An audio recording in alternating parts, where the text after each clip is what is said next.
Good afternoon and welcome, everybody. This would be the Jeff Cameron Show right here on 97.9 ESPN Radio. Thanks for tuning to it. I'm Jeff. That's Tom. We're online, ESPNTallahassee.com. That's where you go to listen live via the streaming free. Always don't miss anything. Sometimes you do when that happens. Remember that you can get caught up at your leisure as we do post all 3 hours of the program upon the conclusion, both to iTunes and our own audio vault on the webpage. If you're on iTunes and you subscribe to the show, thanks for doing that. Also, make sure you rate us 5 stars and share as it's supposed to, I think, help others find the show is what I'm told. You can email us if you like, jcs at 979espnradio.com, on Twitter at jcameronshow, WTSM app. Good for your mobile devices. And hello, YouTubers. Hello, Periscoopers. Scoopers? Periscoopers. That'd be Scopers. Not just one scooper. I need a pair of scoopers. Multiple.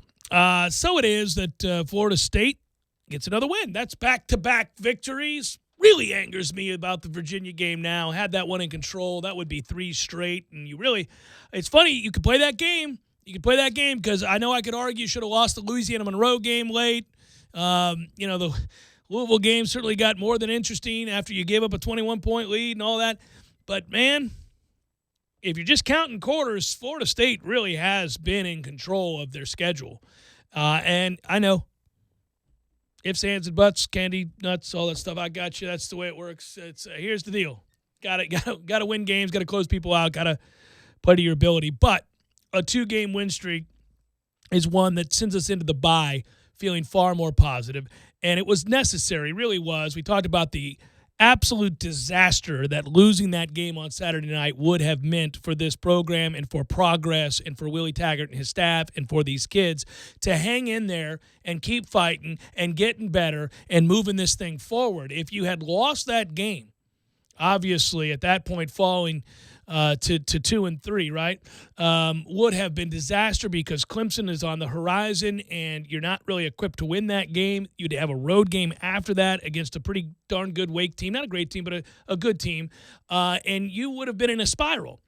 Not only that, let's just say it, that's not a good NC State team. They're not very good. I don't want to take away credit from us. We took care of business. I'm going to talk about the ways and how we accomplished that goal. But the truth is that's not a good team, and it would have been another indicator that you're not where you need to be. But that's not what happened. Florida State did overcome some atrocious offensive line play, some incompetent officiating, and went on to win the game comfortably. And that's important. They're learning how to close out. They're learning how to win games. They're gaining confidence. They're playing smarter. They're playing better, more consistently so. And you give yourself a chance now to get to that goal where you go back to a bowl, maybe win 7 or 8 games, and it's all on the table. Again, these games are going to be close, man. Clemson won't be, but Wake will be. Who knows? Certainly Miami, BC, maybe Syracuse. I don't know. I'm not in love with that Syracuse team, but we don't block well, so. Yeah, for me, first thing I'd say is good job defense. Real good job defense, because the way this game was flowing in the first half, it's defensive stops that allows us to grab control of the game. It's coming up with a big turnover on a fumble. I know we dropped like 19 interceptions, but the fumble in the first half was huge because NC State was driving at that point. It was a really good atmosphere at Doak, very crowded, almost damn near a sellout if the students bought the rest of their allotment. And that place was quiet, but the turnover is huge, and Fagan comes up with the recovery. That takes points off the board, I think, because NC State would have scored on that drive. And at that point, it felt like 3 or 6 for any possession counted almost as 2 scores. It was going to be a big deal because both defenses were dominating. Yeah. So good job, Coach Barnett. Good job de facto, like Jim Leavitt, and getting us ready to go. Yep. We look like we have an idea of what we're doing. We swarm to the football. Willie talked about that in his post-game presser. They play fast right now. They're playing competently. It looks like we know where to be, and it looks like we care to be in places that maybe we weren't 2 weeks ago. Yeah, I think it's you can root for kids and get behind kids. We talked about a team that wasn't eminently likable when they were struggling too, and that was the frustrating aspect. Not only did they not play well, but they had a sense of false bravado to them, and they didn't play fast or smart, and they did a lot of things that aggravated you above and beyond the way that they gave up points and lost football games. Now they're playing fast, they're playing together, they're playing for one another. I really, really like watching the elements of Willie Taggart that can be so successful here that I think go a long way in recruiting and allow for him to eventually be a very good CEO coach. And there's nothing wrong with that term. I used to use it negatively. I do not anymore because there are plenty of great CEO coaches out there who look big picture at their program, do a great job of going out and recruiting to it and creating a vision and sharing a message. There's nothing wrong with that. You see them on display when the team's playing well. You see sorts of, that energy that was there with him on the sideline, picking guys up, slapping them on the helmet. You need that. Some of those are the guys, well, listen, let's just face it. That's what Dabo Swinney became. That's who he is. That's what that turned into, this monster in recruiting, because he's that guy. Willie can be that guy. They just have to be competent. They have to play hard and smart. They have to play well, and then he's free to do all that other stuff. And you see it. You can see where that's infectious. And a lot of work to do. Don't want to oversell this. They beat a team they were supposed to beat, but they did so comfortably. And I think they overcame an offensive line performance that was one of their worst this year. A lot of people see that score. But if you go back and watch that game again, we've both seen it more than once. When I went back and watched the TV version of it, I thought a couple of things. First of all, we're reminded that ESPN has their talking points for their announcers before the game, and they don't stop hitting those points no matter what is happening in the game. And this is what happens for national broadcasters where they have to fly all over the country, short notice, do games, can't really get as in-depth with people. I forgive the announcers typically, but whoever is involved in those production meetings that say, now listen, make sure you bring up attendance tonight a lot because last week it was ugly around here and it was a sore point. So we should comment any chance we get during a timeout or a dead time. And since officials don't know what they're doing anymore and every play is reviewed 1,000 times over, you're going to have plenty of time to delve into the attendance situation from a week ago. So here's your fallback, okay? Because Lord knows you're going to hear that over and over again. Sweet Jesus, did he bring that up 17 times. Your boy who's doing color finally was just like, yep, well, okay, they're packed here tonight. There's no attendance problem here tonight. Hasselbeck is like, it's Dave O'Brien. He does baseball typically. I think he's finally Dave wading O'Brien, into. but I'm like, Jesus. He's getting used to football now. He tells me to say this. And then, Hasselbeck's like, well, they sure showed up tonight. The good thing is when I watch it on a Monday is I just use the arrow. I'm going to go back to the offensive line. I'm sorry. I cut myself off. I apologize. I use the arrow keys so I can skip all of that banter. Well, you're smart to do that. Show me the arrow keys because I just sit there and watch it and then I forward, but I never kind of go back and forth. But anyway, if you click it in a certain place on the ESPN player, you can use the arrow keys to jump 5 seconds back and forth. I'm going to do that from here on out. It's a lifesaver. Thank you very much. Here's what I'll tell you is that in going back and watching that game, besides getting annoyed about the announcers, not the announcers per se, but the talking points handed them, it's evident that we can't block them. Very early in the game, it's evident that we cannot block NC State, that this is going to be a problem the remainder of the game. Now, it's not a new problem. We frequently cannot block adequately, and that is frustrating.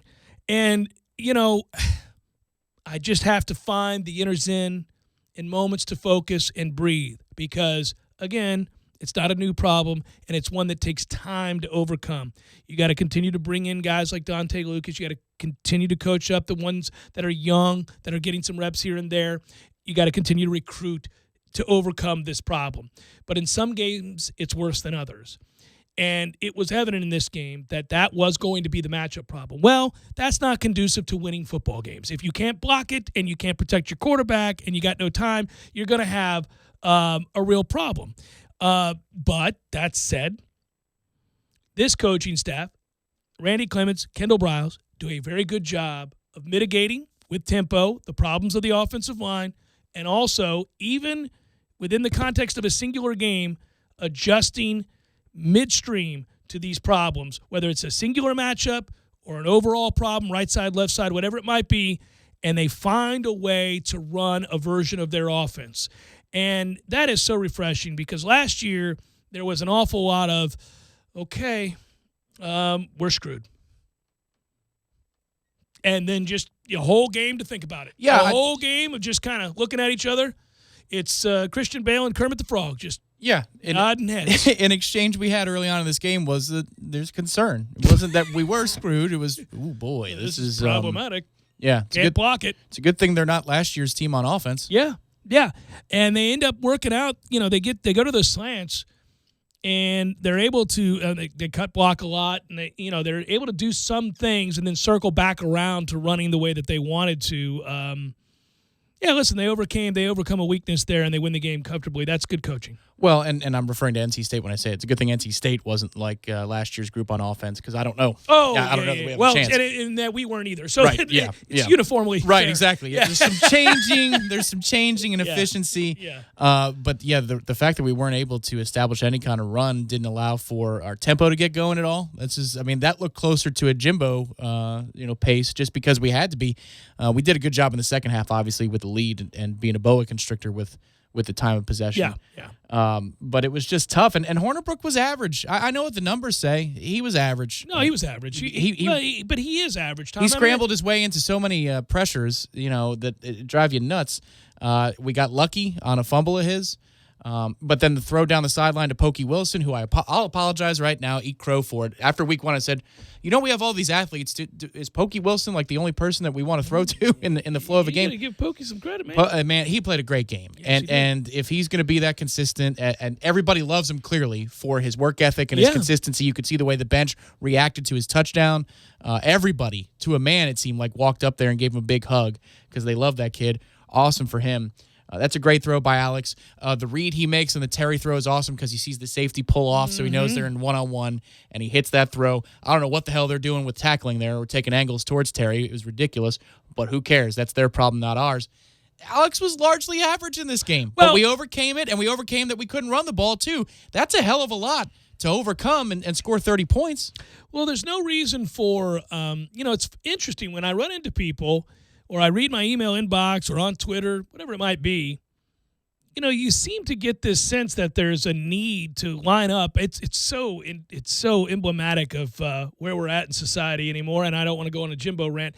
You don't have to be all of one or the other. With things, most issues lie in the gray area, folks. I mean, it's okay to say, well, I think this here, but not this here, and I believe this. You don't have to be all in on Alex Hornibrook at the exclusion of James.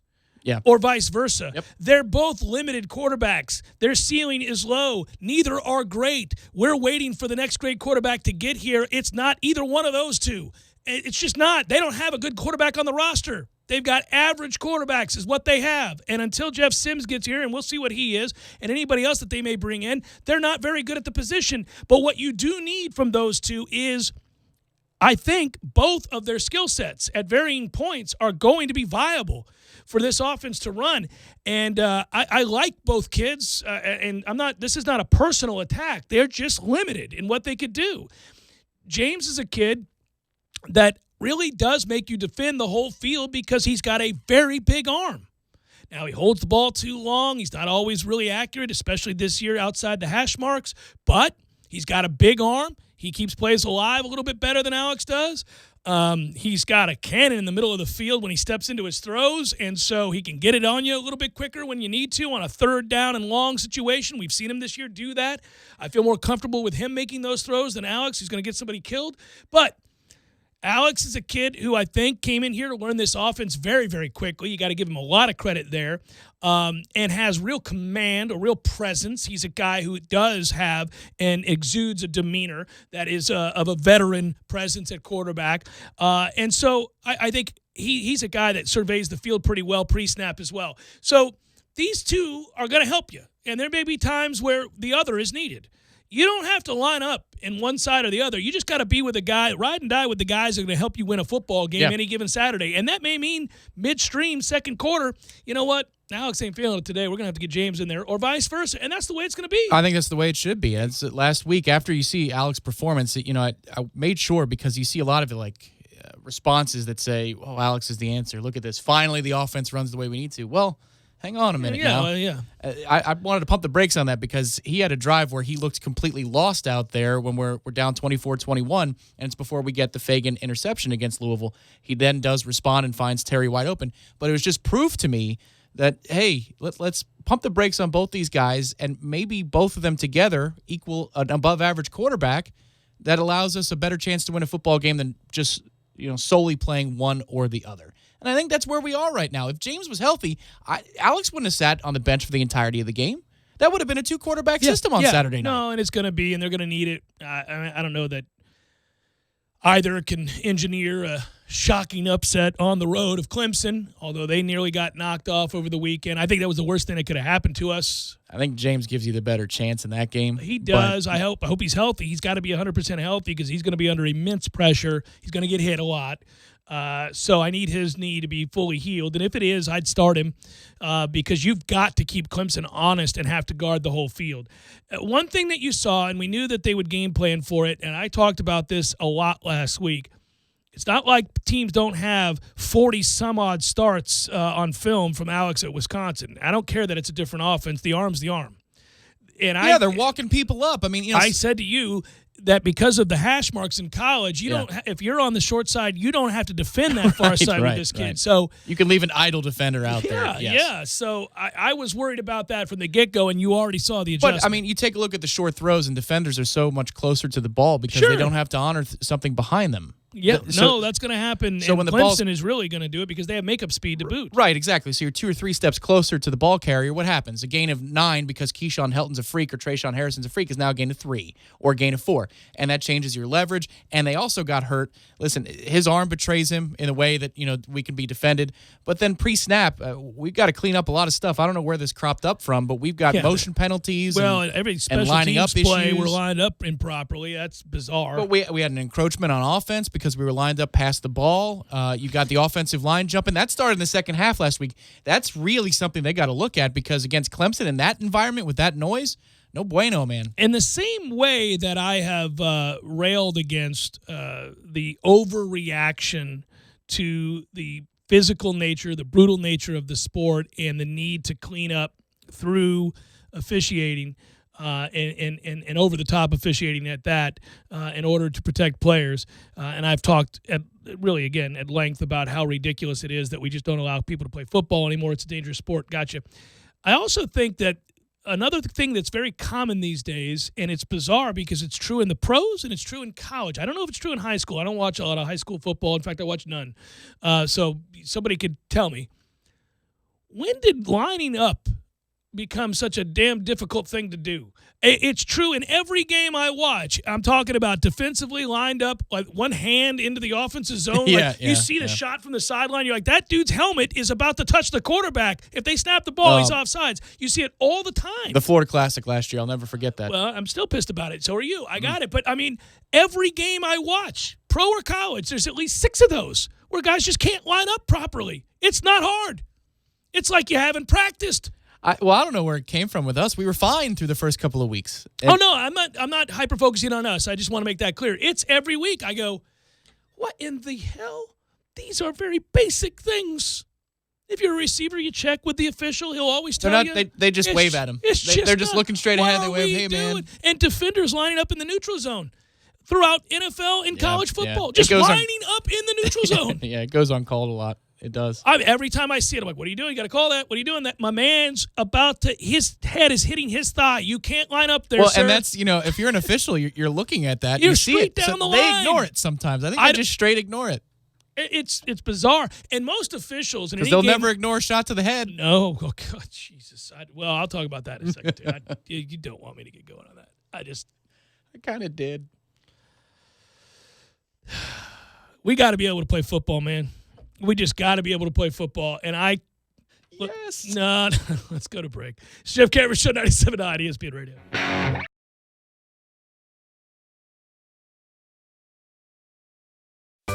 Sorry, boys, I did not have time to pack. We got this. It's right here, guys. We got this. I thought I could handle it. We got this. Moving doesn't have to be a hassle. Call us first at 2 Men and a Truck. No matter the move, home or business, we'll make it a smooth one. I forgot something. We got this. Off MSRP. Yes, $12,000 off Titan, and the Nissan Frontier is $5,000 off. But hurry, these prices are only good during truck month, so come test drive one now. Or if you're looking for a high-end vehicle with low-end payments, visit our Infinity of Tallahassee store. The Kraft brothers have special lease deals with Infinity. So listen to this. With just $39.95 down, QX50 for $385 a month, or QX60 for just $415 a month. Truck and SUV payments and savings you've come to expect from the Kraft brothers dealerships. Kraft Nissan on Mahan Drive between Academy Sports and Costco, or Infinity of Tallahassee on Capitol Circle Northeast next to Ted's Montana Grill. Payments plus tax for 39 months with approved credit through IFS or NMAC. Kraft Brothers dealerships.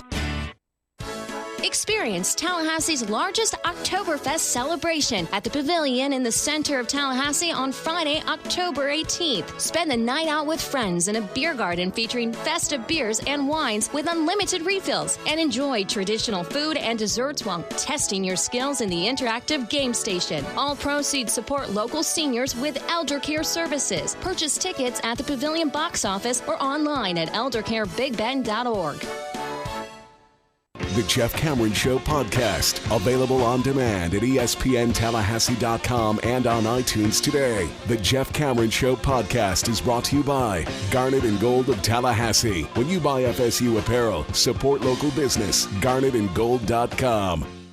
Lane's Medical Shop has all of your home medical needs. They carry home oxygen, hospital beds, nebulizers, walkers, wheelchairs, orthotics, diabetic shoes, and all sleep apnea supplies. Lane's also has a weight loss clinic in-house, no appointment necessary, including B12 injections and any prescriptions necessary with the lowest prices around, and delivers to Tallahassee and South Georgia. Located only 40 miles from Tallahassee. Go see Blake today, 210 West Main Street, Colquitt, Georgia, 229-758-9111. Hardee's new Monster Roast Beef Sandwich is stacked with slow-cooked roast beef, slices of crispy applewood smoked bacon, all covered in layers of melted cheese. This tasty triple threat is kind of like an epic no-hands backflip on a wild Mustang while spearing a great white shark. How you got a wild horse out in the middle of the ocean isn't important. What's important is that the new Monster Roast Beef Combo with fries and a Dr. Pepper is only available at Hardee's. Available for a limited time after regular breakfast hours at participating Hardee's. Dr. Pepper is a registered trademark of Dr. Pepper 7-Up, Inc.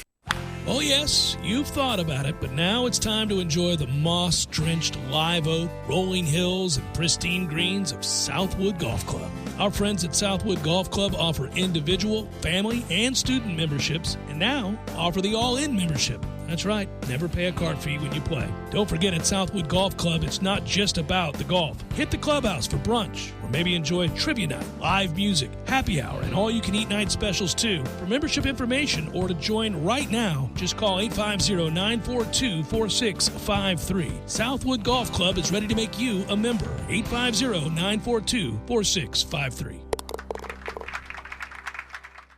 They say you shouldn't talk about going to the bathroom in public, so here at Charmin, we decided to sing about it. Super mega rolls, 6 rolls in one.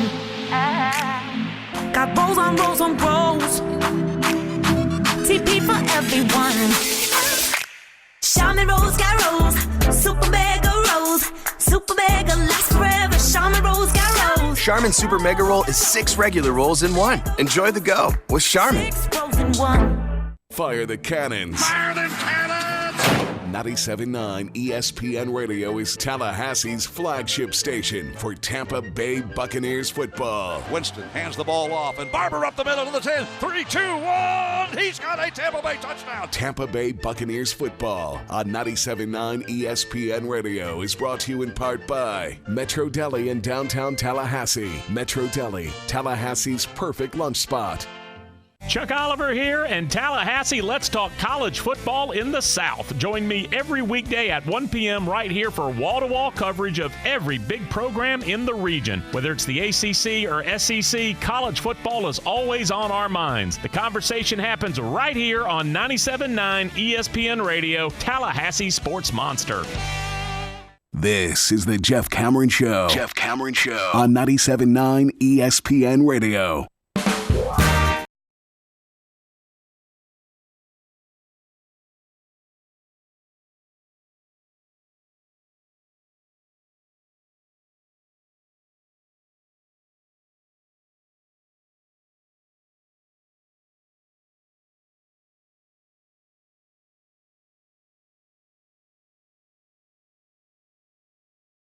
A skydiving story to get into.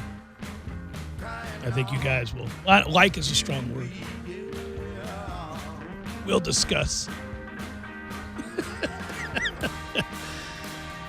I'm going to blow a gasket watching football because they don't let people play football anymore, and we've become review happy to a fault. Games last 5 hours. Soft as a society. Not going Jimbo route, but my God, I've always understood the intent here, and there were some things they had to get out of the game, and it was smart of them to do so. You really did have to go about the process of kind of convincing players to take a different look at how you go about playing the game for the long-term benefits of their cohorts, their personal health, and the health of the league and the health of the game. And so I understood that initially when you go back and all of the studies were coming out on CTE and the more in-depth the research, the more obvious links there were to long-term health negatives and CTE problems and the stuff that we've all seen emerging from that literature, that you were going to have to change the mindsets of players. Because we had really, I think in a weird way, and I'm not sure if this is the only reason, but I think it's one of the factors that led to it. Equipment got so good. Equipment, listen, I'm relatively young, and there are people who are listening to this who played the game in the 70s and 60s. And I'm talking about playing the game in the 80s and early 90s. The equipment changes. When you go back and look at any of that old equipment from like 1965, 1973, 1978, 84, you're like, oh my God, how did these guys survive? So the advancements in equipment and obviously the advancements in medical science allowed for players to come back quicker, compete, and emerge at a higher level athletically. Diet, all that stuff, exercise physiology, all that led to the game advancing rapidly, bigger, stronger, faster. But the equipment largely protected people, and guys began to feel somewhat impervious to their own physical, I would limitations. Well, detriments or possibility for harm. And really certainly those that they were seeking to bring down. And so you'd watch these plays happen, and launching became a thing. Instead of fundamental tackles, instead of wrapping up the way we were all taught when we were doing Oklahoma drills as kids, and you're playing, they had the cones out there, and you realize, okay, I got to make a tackle from here to here. You got to get low, see what you hit what you see, get your shoulder if you can off to the side, get your head off to the side if you can. Wrap up, bring towards you, drive a guy into the ground to ensure that he's down. Form tackling, okay? We all learned of that. And at some point along the way, another methodology seemed to arise, which was, quote-unquote, the kill shot. This idea that you just light people up, and you're fearless to do so because you could lead with your head in a way that there was no damage caused to you because the equipment was so much better, so much more advanced. You got jacked up. Yeah, that was a big thing in the NFL, right? Yeah. And they wanted to take that out of the game. They wanted to ensure that players did not approach tackling that way. So they wanted to get back to fundamentals. And you remember you heard people, Joe Paterno and all of them said, hey, go back to leather helmets. That'll ensure people don't lead with their head. That kind of, and there's some truth to that, right? I mean, you're not leading with your head if you're going to concuss yourself. Paterno also said, no raping, no problem. Yeah. Or raping, I'll look the other way. Yeah. So here's the thing. Lie to me, Sandusky. Just tell me you're not. So they were trying to legislate that out of the game.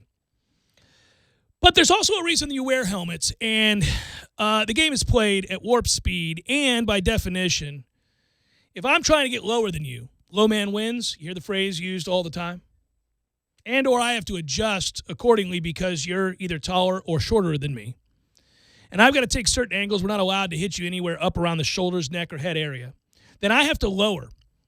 And when I'm sizing you up and I'm coming in to make a tackle, oftentimes split-second decisions, by definition, maybe not the crown of my helmet, which has always been against the rules, because you could break your own neck. It's a safety issue, always has been, going back to the earliest days of the game. But when you have to hinge at the hip to get low and try to lead so that you can either wrap and put your head off to the side and or bury your face mask in the chest of a player, which is perfectly legal, by definition, your helmet is going to lead. There's nothing you can do. I can't tackle you with my chest.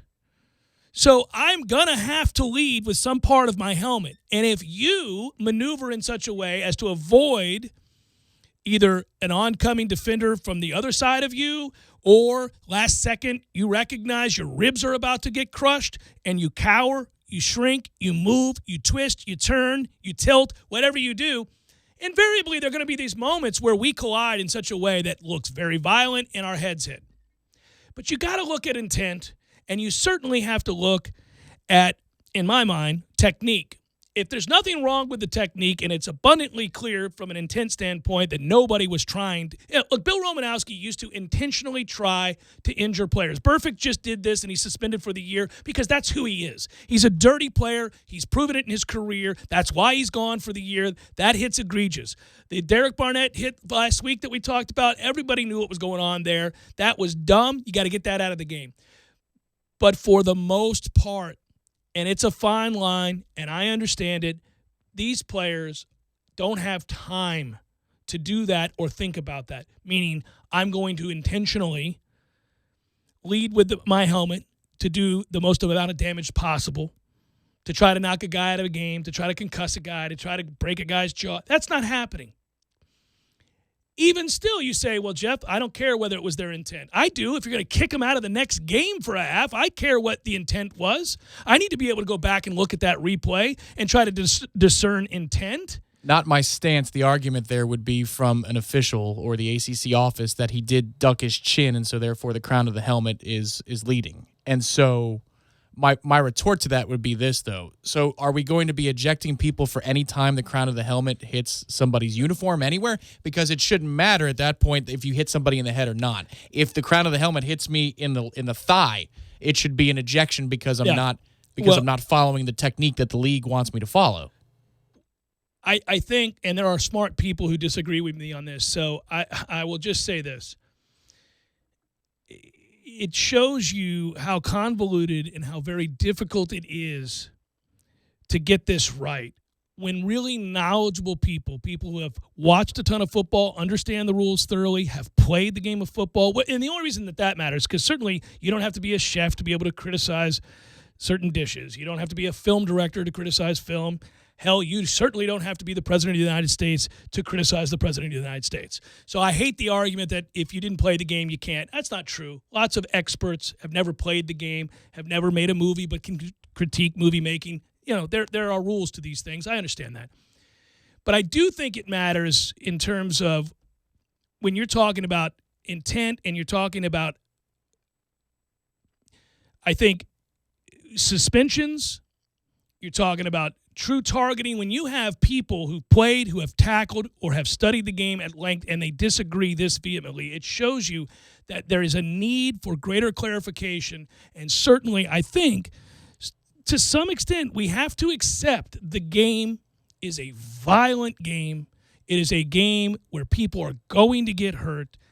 Now that it's all on the table, now that the information is all on the table, and no longer are players being lied to on the regular by organizations and team doctors, that you are accepting inherent risk when you go play the game.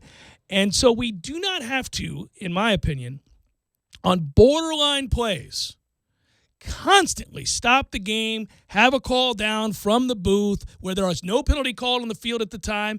Certainly, you see this happen a lot. It didn't happen on that particular play because they threw the flag on the play. I think they threw that flag on that play because his helmet wasn't secured fastened properly, and it jiggled around, and he got sandwiched, and it looked violent, so they just throw the flag. Now, in fairness, they've been told to do that. And I just don't like that we can never go back then and say, or rarely do they go back then and say, hey, look, you know what? The flag stands, penalty stands, but we're not booting this kid for the next game. Well, they can. That they've created greater latitude this year. Two things happened in the offseason with targeting rule. One was the burden of proof is heavily on there has to be clear targeting in order for it to be upheld. If it's close, they're supposed to take targeting off of the penalty. So you might have a roughing the passer with targeting, right? That's the way they word it now. Yes. You could take the targeting off and continue the 15 roughing the passers. Like, so you have a middle option. Yeah. You can take both fouls off the docket, or you can leave both. But the burden, as it is written now in the rule book, is it has to be clear targeting in order for that call to be upheld under review. So that's what they're telling you, is that clearly that was targeting. Yeah, they're telling you that because on the field, that's what they called. But the second part, well, what I'm saying is there's no stands anymore for targeting. It must be confirmed targeting. It's not ruling on the field stands. Right. And so therefore, we're not changing what we're doing. No, you have to further confirm it or else pull it off. So number one, they're telling you it's targeting for sure. Number two, within the targeting rule, now if you hit with the crown of the helmet, if there is forcible contact with the crown of the helmet, that's part of targeting. And it doesn't matter that it's not around the head and neck area, as I understand it. Now they've added a new wrinkle to it, so there's more latitude to assess targeting if your technique is poor by dropping your head. And I wonder if that's why they eject him in this. You have to drop your head when you are lowering to tackle somebody around the waist. You have to. There is no way to do it otherwise. You cannot tackle somebody with your neck up as you're pulling. You can't do it. It's I understand. Impossible. People are different sizes. I fully understand what you're saying. It's impossible. And also, it's not like Bailey Hockman was standing straight up when he hit him. He shrunk to Joe Pesci size. Yes. So because the calculation was made, Janarius is trying to hit him at the bottom of his numbers, and the dude does a squat. Also, we've seen the stills, man. He never hits his head. Correct. There's one angle on the TV broadcast that shows you from what I would say like the front left pylon of the end zone, looking back out, and you can see it clear as day that he drops down. This is going to hit him in the belly or the bottom of the numbers. He's actually and then trying, Bailey does a squat, and he gets down to like 4'7".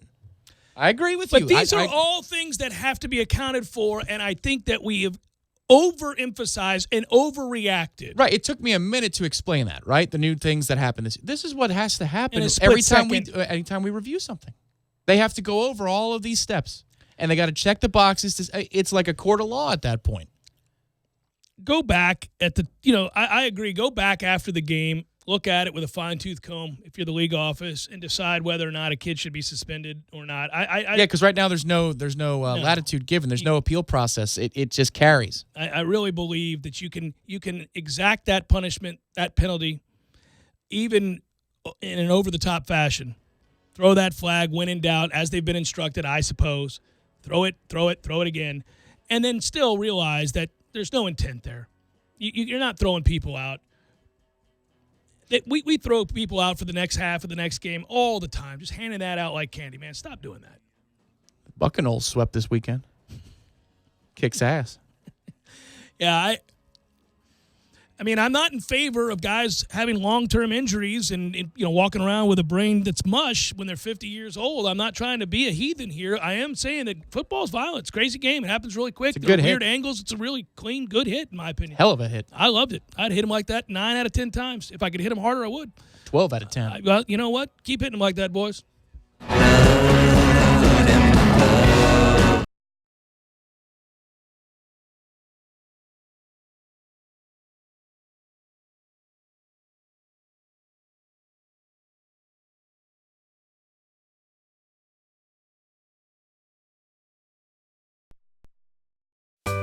Sorry, boys, I did not have time to pack.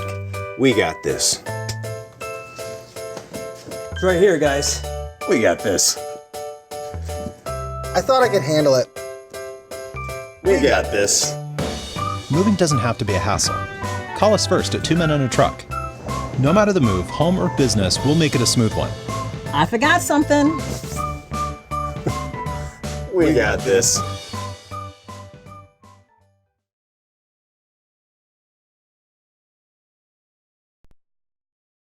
I'm Christine Lisi, developing story. Vontaze Burfict's helmet-to-helmet hit on Colts tight end Jack Doyle yesterday has resulted in a season-long suspension from the NFL, including the playoffs, for the Raiders linebacker. The discipline doled out to Burfict for repeated violations of unnecessary roughness rules. Considering Burfict's history, he may have played his final game in the NFL, says ESPN's Stephen A. Smith. When you look at Vontaze Burfict, and it's not about being suspended for the year. It's about the fact that this move right here could have ended his NFL career. Because if people barely wanted you a few months ago, why the hell are they going to want you now? Burfict's agent told ESPN's Josina Anderson he's in the process of filing an appeal. Burfict has been suspended or fined 13 times in his career. ESPN's Adam Schefter reporting the initial MRI on Bears quarterback Mitchell Trubisky revealed he's got a dislocated left shoulder with a slight labrum tear but does not need surgery. Source said he should be back sooner rather than later. It's unlikely he plays against the Raiders in London. Panthers quarterback Kyle Allen will start again in place of the injured Cam Newton Sunday against the Jags. Coach Ron Rivera gave no timetable for Newton's return from a mid-foot sprain. NBA, Houston's Russell Westbrook will not play in the team's preseason opener tonight, reports ESPN's Tim McMahon. Rockets being cautious with Westbrook, who's coming back from knee surgery. California Governor Gavin Newsom signed into law the Fair Pay to Play Act, which says colleges in California can punish their athletes for collecting endorsement money. It doesn't require schools to pay athletes directly as employees, but it does make it illegal for schools to prevent an athlete from earning money by selling the rights to his or her name, image, or likeness to outside bidders. The law is scheduled to go into effect in January of 2023.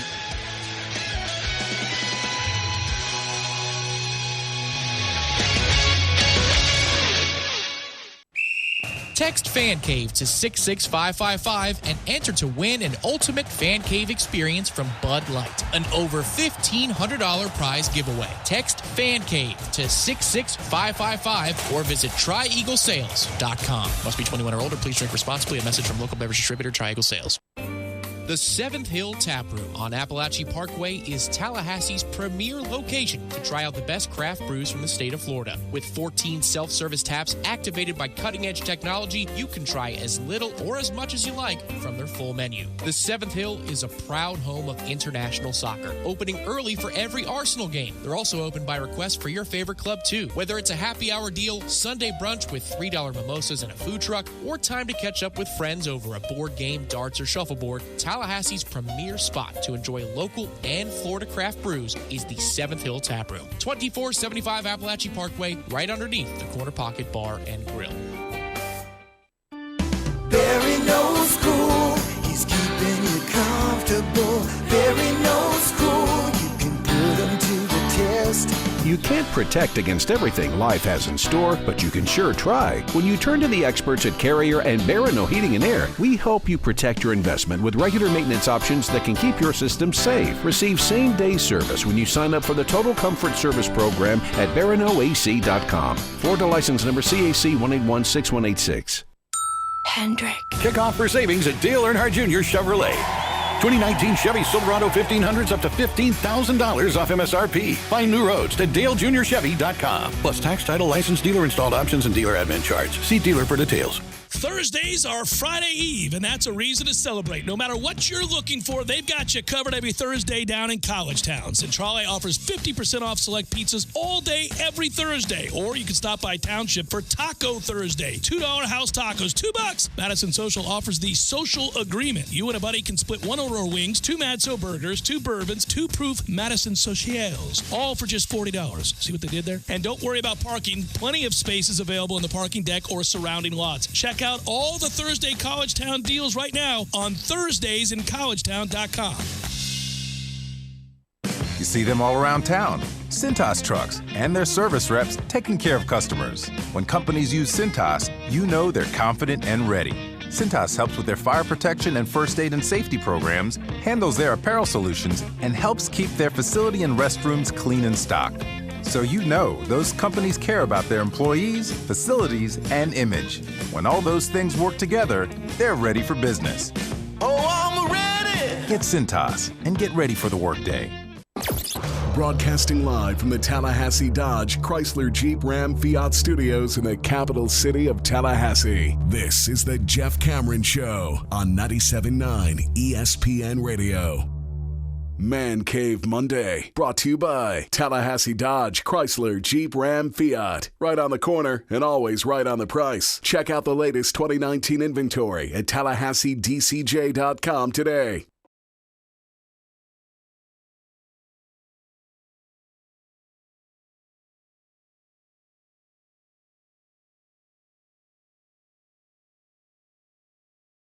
Talk about the letter of the law and what's targeting, what's not, and what the best remedies for this problem are. But the refs lost control of the game and frequently didn't understand the rules, and there was no rhythm. Everything under the sun had to be looked into a first or second and third time.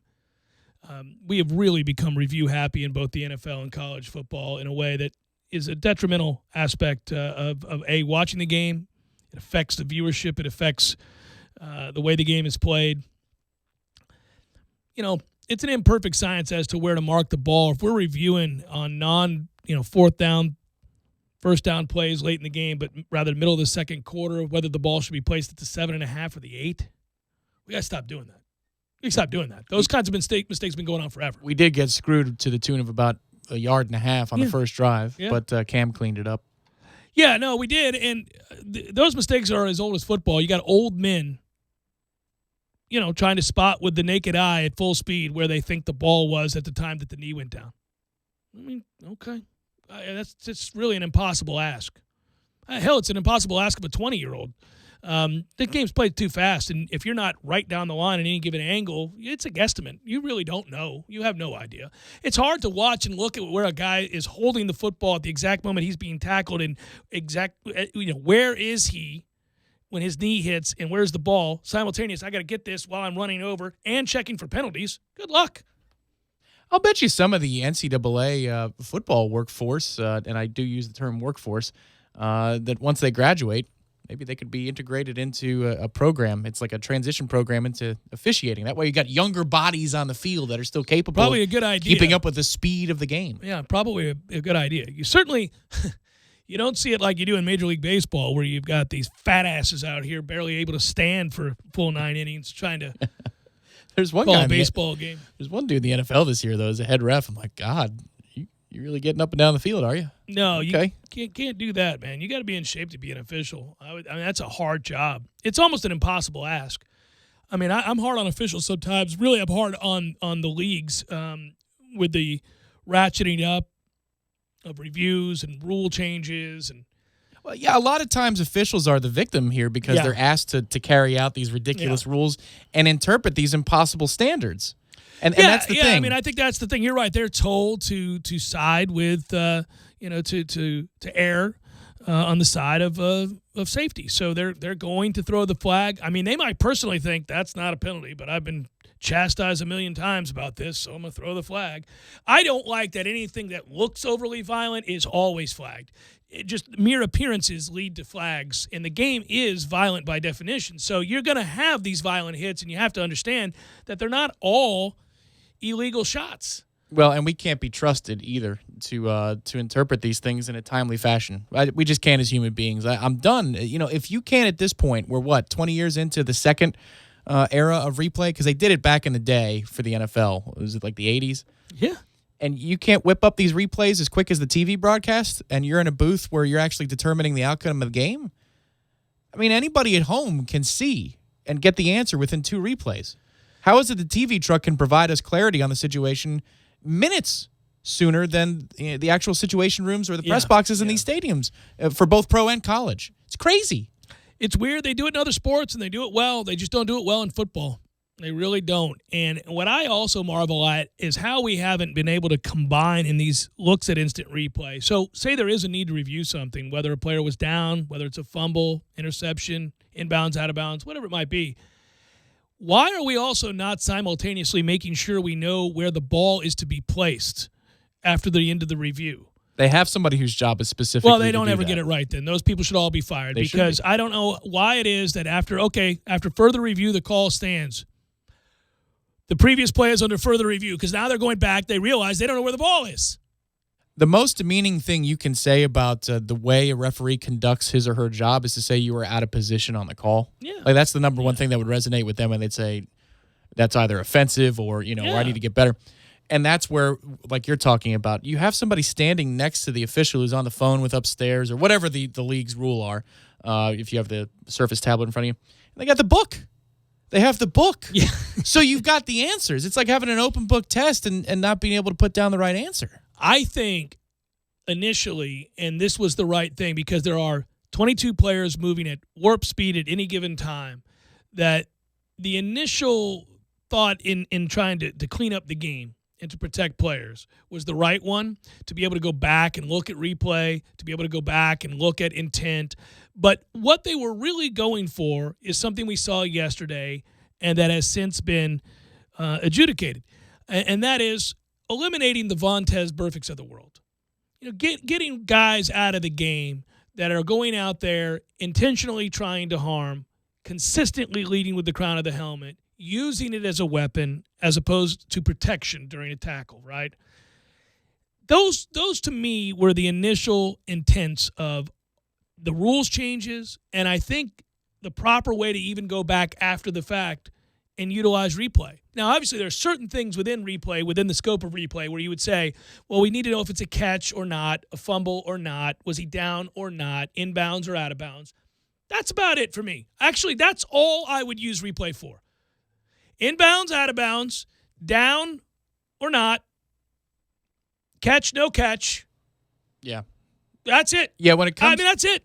When it comes to targeting kind of stuff, you can always go back in the league office and make rulings. Go back and look at it. Now, there are times, by the way, that's always been against the rules. What Vontaze Burfict did has always been against the rules. It took them a millisecond to throw that flag. They knew exactly what happened. Yes, they knew exactly intent was all of it. It checked all the boxes. Sure. To me, I know it's sacrilege to say this in the United States, but I'd go with the soccer card system. If you hit somebody in a dangerous way, and let's say I throw a personal foul flag, but it carries a yellow to go with it, like soccer, it's really easy. They don't go back and look at VAR to see if somebody goes after, another player's Achilles or if they challenge them from a bad angle or whatever. It's just based on the danger of the play in a split-second decision, you either are going to carry a yellow or you're going to carry a straight red.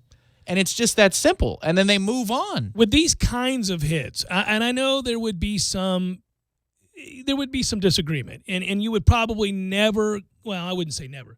You probably would rarely have a unanimous, in a room of 10, a unanimous decision.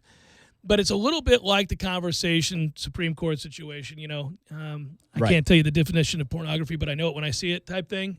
Okay, man, I think for the most part, when you see a Vontaze Burfict hit, everybody's like, okay, well, we know that. You can't have that.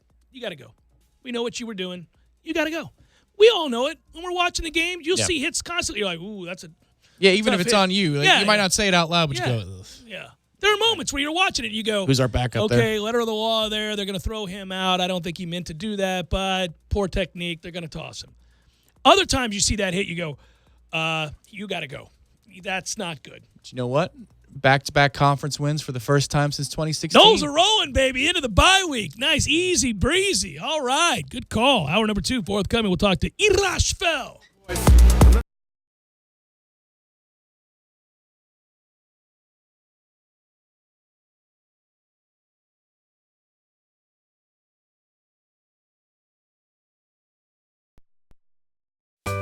Sorry, boys, I did not have time to pack.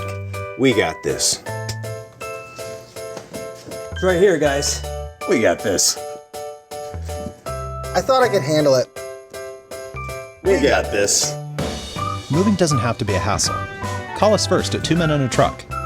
No matter the move, home or business, we'll make it a smooth one. I forgot something. We got this.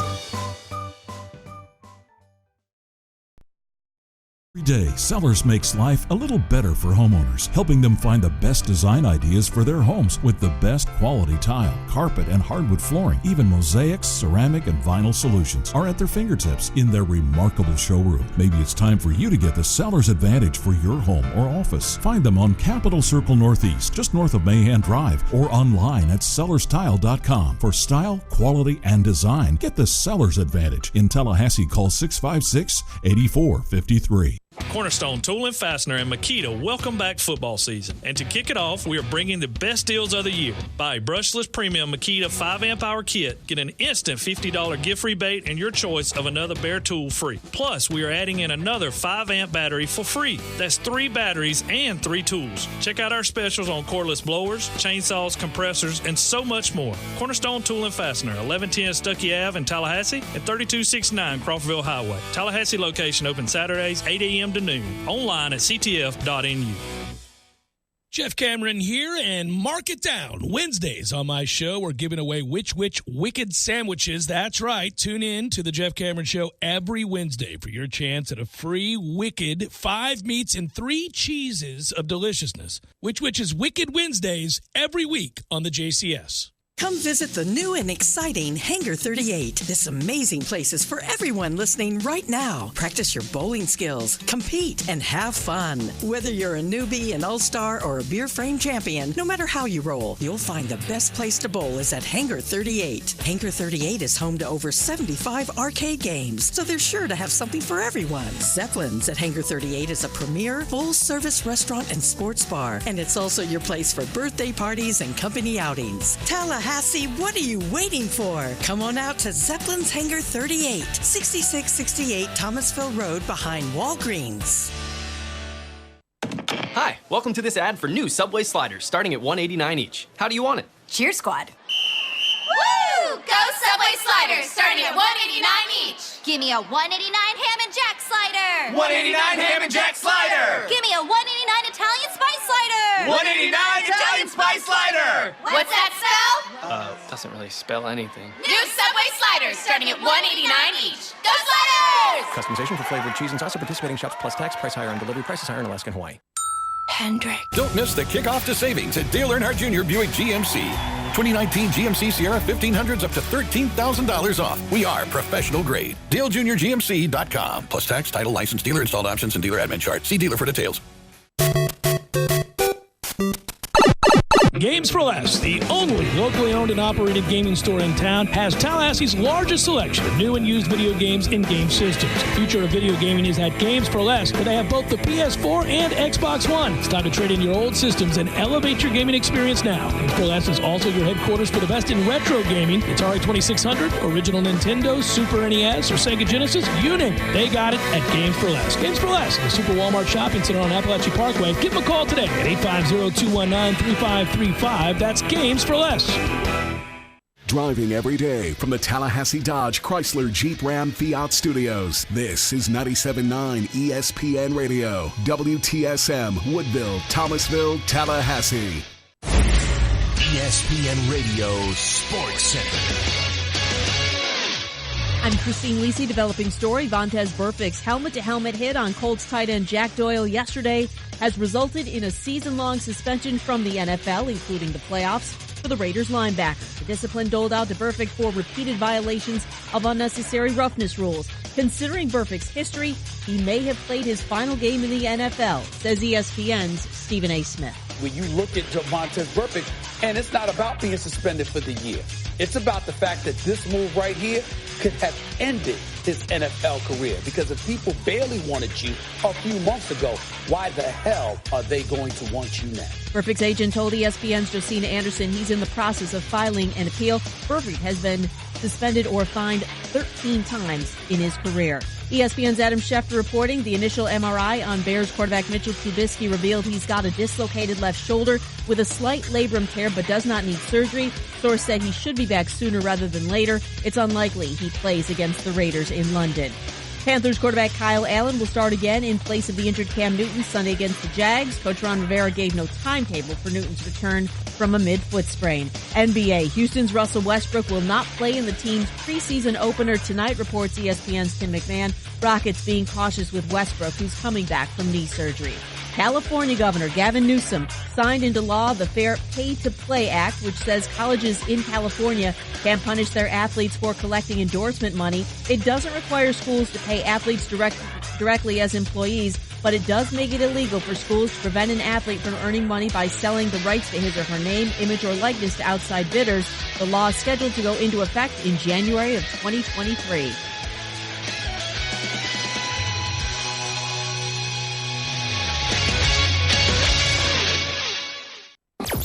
Broadcasting live from the Tallahassee Dodge Chrysler Jeep Ram Fiat Studios in the capital city of Tallahassee. This is the Jeff Cameron Show on 97.9 ESPN Radio. Man Cave Monday, brought to you by Tallahassee Dodge Chrysler Jeep Ram Fiat. Right on the corner and always right on the price. Check out the latest 2019 inventory at TallahasseeDCJ.com today.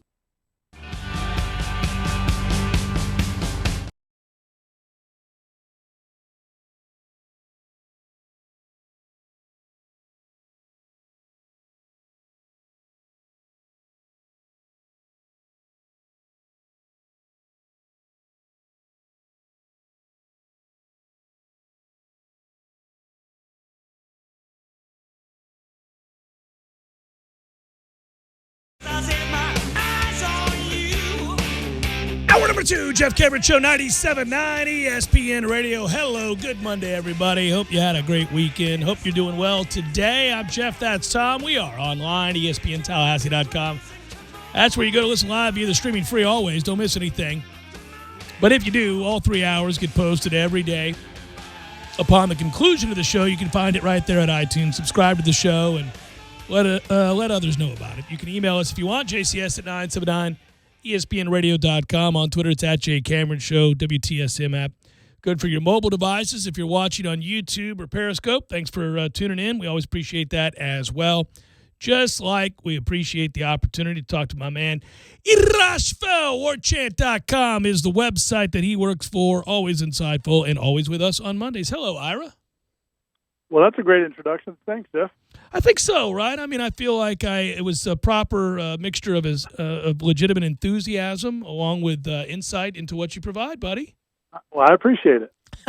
Thoughts on the game? Welcome to the bye week. We can all exhale. I take it you're off to Disney World on Wednesday or so? Unfortunately, we've got a poorly planned nephew's birthday party. That nephew would have to do without this weekend. So Kim's not letting me get away with that. So we're going to be staying in town, but looking forward to a little bit of downtime. And I think it, really, getting back to business, I think that win was important because it kind of gives this team 2 weeks of some positivity going into that Clemson game. If they had lost that game, and obviously it wasn't a close game at the end, but in the first half, it was looking a little bleak, and you start thinking, man, if they lose this game and they've got 2 weeks to hear about it and then go into Clemson, it just would have been rough. So it's a good thing they pulled out that win. Huge. You and I talked about it last week. I thought it would have been a devastating loss because not only would you be sitting there at 2-3, going into the bye week with no momentum, fresh off that poorly attended game, which became a national talking point, Clemson on the horizon, and now a fully awake Clemson team after the scare on Saturday.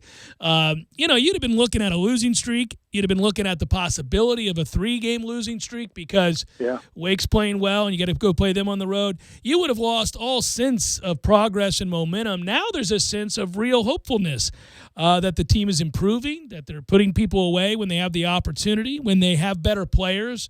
They're executing better and getting more out of them, and I think there's a sense the defense is on the rise. It's not going to be great at any point this year, but it doesn't have to be a sieve. It's gotten better each of the last 3 weeks. I think there's something to build on here, and there's a chance, as we all talked about, and that's what everybody wanted to see, Ira, was this opportunity to go win 7, maybe even 8 games. Yeah, I mean, it's really these last 2 or 3 weeks have flipped everything. I mean, coming out of the ULM game, I think a lot of us started wondering, if this season was going to be another disaster and if it was going to spell the beginning of the end. But something happened, and I thought after the game Saturday, some of the players were pretty reflective big picture-wise, and that doesn't always happen. A lot of times after the games, the players are still kind of emotional and kind of focusing on that game or plays from that game. But, Leonard Warner and, Cyrus Fagan and Corey Jordan, particularly the defensive guys, they were very open about, the Louisiana Monroe game was kind of a wake-up moment for them. And they realized that, hey, this isn't working. What we're trying to do isn't working. And that's why I don't think it's necessarily I don't think it was necessarily about scheme. I didn't think so at the time because, we all focused on the 3-4, the 4-3 and all that. It doesn't matter what scheme you play if you don't play your gap, if you don't play your responsibility. And you had guys that just clearly were not doing their job, and so that's how you play that poorly. And so at some point after that game or during that game, I think they realized that this isn't working. We've got to listen, and we've got to really focus on our assignments and only our assignments. And suddenly they've played a lot better. And I think it gives you hope even going into the Clemson game that, okay, yeah, Clemson's a better program right now. They're probably a better team in terms of just sheer talent, and they may even be better coached. But if you just do your job on defense, you're not going to get obliterated the way you did last season and the way you did defensively in the first couple of games of this season. Yeah, they're a ways behind Clemson, but you're right. They can go up there and keep it interesting, and I'll be interested to see. Speaking of which, I thought it was fascinating. I want to get your take on this. they're better coached this year than they were last year. That's for sure. And one of the things that stands out to me is how dreadfully the offensive line matched up with NC State in terms of physically. They were getting whipped. And they had to adjust on the fly. Like you said, it wasn't looking good there for a while. I said earlier that when it was 3-0 FSU, I felt like they were losing because I was beginning to see a trend that NC State was dominating the line of scrimmage. They were getting to the quarterback, hitting the quarterback a lot. We really couldn't get the run game going. I thought this does not portend well. But some adjustments were made from a play-calling standpoint. They did a lot to help out the offensive line and put less stress on them, and that's an in-game adjustment that we've been begging to see at varying points from both sides of the ball in any given game where it's not going well. You saw it here, and they were able to find some rhythm because of it. They go to those slants, and they start cut blocking, and they kind of open some things up and circle back around to the game plan where they're able to start to run Cam because they opened it up in a different way than maybe they had planned. So that's a good adjustment. Yeah, I agree, and I was watching pretty intently the sideline during that period of time because this was really the first time we've seen the offensive line, the pass protection look like that. They're not a great offensive line; it's not been great pass protection, but it hasn't looked like that before under Randy Clements. So I was kind of curious how he handled it, how the players handled it, and there were a couple times where it was getting a little testy. I think he was getting frustrated with some of the players, and I think they were, getting frustrated about what was happening. It wasn't quite, the old Rick Trickett days, but you could see emotions were getting high because they were clearly what they were trying to do was not working. And then I thought, again, you saw him kind of earn his paycheck, and you saw, Kendall Browse earn their paycheck. And what they did was, they started. One thing that was interesting was Randy Clements started going over, and he started sitting down with the tight ends and the running backs, the receivers. I mean, it wasn't just the offensive line. I mean, he was talking to other position groups as well as they try to figure out how to address their problems. And then, as you said, I thought they started getting the ball out of Hornibrook's hand quicker. He started making some quicker decisions, and then it turned around. The most impressive thing to me about Alex Hornibrook in that game, and I know we've got the Hornibrook camp and the Blackman camp. What was really impressive about his performance to me was it was going awful. And this was his first start at Florida State, and he could have folded. And we've seen a lot of quarterbacks in those situations really struggle, put pressure on themselves, not handle that moment well. I think a lot of people would struggle in that kind of situation. Most 99% of us would probably really struggle. I was impressed by he stayed calm. He waited for the coaches to kind of figure it out, and as they did, they started executing it, and they turned it around. That's hard to do. I mean, when you've gotten sacked 4 times in a quarter and a half, and nothing you're going backwards on several drives, to just kind of hang with it and believe that it's going to work out and that you're going to have confidence that you're going to turn it around. That's something you can hang on to. It is that once again, the very reason you brought him here. This is what we talked about at the time. I know you're asked to go on a lot of shows, and I was asked on every show that I went on, why would you bring him in? Did you see him play at Wisconsin? He's not really that talented, et cetera, et cetera. And I said, well, Florida State had no viable backup with any experience whatsoever, had never played in an important game, had never played in a game of any consequence. And then suddenly they did. Suddenly they had a guy on their roster that had played a ton of big games and had been in huge moments. And it doesn't matter whether or not he was an elite athlete. It just matters whether or not he can handle the situation. And he has shown abundantly so that he can absolutely handle the situation.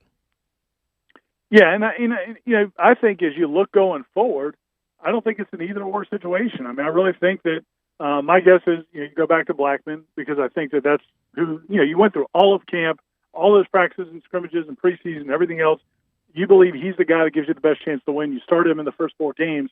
I believe they're going to go back to Blackman as a starter, but it's nice to have that other option. And I think the other nice thing about it is they don't hate each other, right? At least that we can tell. Yeah, they actually look like they are encouraging one another. They like one another. They're celebrating each other's successes, and it seems to be genuine. Yeah. And they're both mindful of each other. I mean, again, going back to Ricks and McPherson back in the day, one of my all-time great moments was when we used to be able to interview them in the locker room. And one day we were interviewing. It was a game where Ricks, I can't remember exactly the detail. One of them was going to start, and the other one wasn't. And or the other one of them was going to play, and the other one didn't. Oh, you know what it was? Adrian got into a game, and he told us we're sitting there. Their lockers were next to each other, and Adrian McPherson said, yeah, they told me before the game I was going to get in, that I was going to get some reps, I was going to get to play a few series early on. And he's telling us that right in front of Chris Ricks. Then we go talk to Chris Ricks literally 2 seconds later, and he's like, no, nobody ever told me I was ever going to come out of the game. And it was just like, and you could tell both of them wanted the other one to hear it. It just was such a bad situation. This seems totally opposite. I think these guys are good teammates. They're not just not being jerks to each other. I do think they are trying to be good teammates to each other. And so I think I see a scenario where they both can play. And I think they do both. Usually you think when you think of another guy brings something to the table, maybe it's a guy that's a great athlete that's going to come in and really help with his legs. They bring something different to the table, but it's not like that. It's more about, well, James, it's about the arm, but I think with Alex, it's about, just that composure. As we head into the bye week now, let's look big picture. There's some things to be excited about, some things to continue to be concerned with. I think if we think back to the offseason to where we are now, one of the things that would stand out, I'll start with the offensive line. Dante Lucas was a kid that everybody was really excited about. They thought it would be somewhat surprising if a true freshman could come in here and earn a starting job, but maybe, just maybe, he'd be physical enough and strong enough to handle it. And he has been. I think you can make an argument that he's your best offensive lineman, and it's not really that close. He makes mistakes. He's a young kid. It not always the best technique, but he, to me, is your best offensive lineman, and so he's lived up to the billing, and that's a real positive start. And then in addition to that, I'd say as we start to move forward, they did a good job in disciplining players and having those players come back. Levante Taylor was great before he got dinged up on Saturday. That's a nice bounce back. And I'm really excited about the emergence of Amari Gaynor as well, because while he can sometimes play a little bit reckless and miss tackles, he is a real talent moving forward. I think you'll see him get more consistent. Yeah, and another guy that I think has bounced back really well is Dontavius Jackson. I think good point. He's playing solid football now. Both of those guys are, and Amari Gaynor, I'm with you 100%. I mean, the nice thing about him is, and now with the injury to, with some of the injuries they've had, especially with Jaden Lars-Woodby, they're having to play Amari Gaynor a lot more plays. He's got some deficiencies, especially in run defense, but the energy coming off the edge as a pass rusher, I mean, he's dynamic. Yeah. He's a guy that can really get after the quarterback and then make some plays in space. So I think they're doing a good job now, and this may be a place where we all want to know, how does Jim Leavitt fit in and how is he helping? Maybe in this area, in terms of really understanding your personnel, what they do well, how to use them best, because it seems like over the last few weeks, I think they've gotten a better feel for how to use the guys that they do have. So I won't have to ask you. We've got plenty of time to get into it. There's more than enough days between this time and the time that they face Clemson on the road. So we'll just leave it there on a positive note. That's what a 2-game win streak will do to you. And I'll talk to you later, buddy. See you, Jeff. All right, be well. Yeah, it's true. I mean, you feel good going into the bye week. It's nice to feel good, or at least decent, about Florida State football. I haven't felt decent about Florida State football in a long time. I'm going to cherish this little window. Yeah, I think I'd feel even more decent if it went Wake than Clemson, But, I mean, listen, after the Boise game, I'm very happy that we're here in the situation that we're in. I just keep thinking about the Virginia game. You got that game, 21 points in the fourth quarter you give up. And watching Virginia against Notre Dame, tale of two halves there. Well, it's 2 sack fumbles. I mean, it's unbelievable. Yeah. I don't think Virginia is very good. Makes you wonder about Notre Dame, because you also have a Louisville game worth of evidence for Notre Dame. But I think Notre Dame was really in the midst of a letdown moment, because they were heartbroken after they played so well against Georgia on the road. I think they hung in there in a way that none of us anticipated. And plus, it was a really physical game. But you've got a lot of up and downs. In college football in general? In general, all over the place. Yeah. I mean, Texas A&M should have lost to Arkansas. If I'm a Texas A&M fan, I'm not saying this because it's Jimbo. I'm just talking about big picture stuff. First of all, what in the hell are they doing ranked? Stop it. Texas A&M has no business being ranked. They look like ass. That said, they should have lost to Arkansas, who's horrible, an embarrassingly bad football team. And so, you look at that. If I'm an A&M fan, I'm flabbergasted. I'm paying this coach $75 million, and we're not getting any better. And the schedule gets a lot worse. So I can't imagine they're feeling good about themselves right now. Florida, if I'm looking at, teams that are kind of on the precipice, I got to feel a lot better about the Felipe Franks injury because they got gifted a real quarterback. This kid looks like he can play, and Franks was average at best. We'll find out this weekend against a good D-line. Yeah, Auburn's really good. Should be an interesting. Speaking of Auburn, they got to feel very good. Their young quarterback's only going to get better. They're really good up front. They play defense. LSU's got to be through the moon. They're a legitimate national championship contender. Oklahoma is a legitimate national championship contender with a Heisman candidate yet again at quarterback. Ohio State, to me, has played the most consistently dominant brand of football on both sides. Doesn't look close right now. Doesn't appear that anybody in the Big Ten will give them a game, not even a little bit. Nebraska, still a million miles away, could have lost by 105 points. Literally could have lost by 105 points. Ohio State decided to just call off the dogs. They could have done anything they wanted at any point in that game. It was embarrassing. West Coast, if you're Washington, you're kicking yourself because you lost to Cal. Cal falls, typical Pac-12, right? They lose over the weekend. I told you that would probably happen, and now they're stuck with nobody in contention. But Washington takes care of Southern Cal easily. That game should have been worse than 28-14. They appear to be, along with Oregon, probably the best two teams in the Pac-12. Yeah, it's interesting. I'm still not entirely certain what Texas is. In the ACC, it's Clemson and everybody else. There are a few interesting stories. Mac Brown certainly has buy-in from his bunch. We're an interesting story. Just because where's it going to go from here? As a conference, the ACC is supremely confusing after Clemson. It's not very good. Yeah, it's not very good. Virginia Tech is a mess. I don't know. Pitt got lucky to win. I mean, did you see that over the weekend against Delaware? But they rose up and gave Penn State a game. Yeah. A real good one. And I think Penn State's very good. They beat UCF. I love Penn State's defense. And UCF is clearly better than a low-level Pac-12 team. This is really good, though. There's parity. You want this. There's a lot of interesting things out there right now. And it's not, Alabama's Alabama. Who did not cover against Ole Miss, buddy? Yeah. 3 tall boys. Bring them on.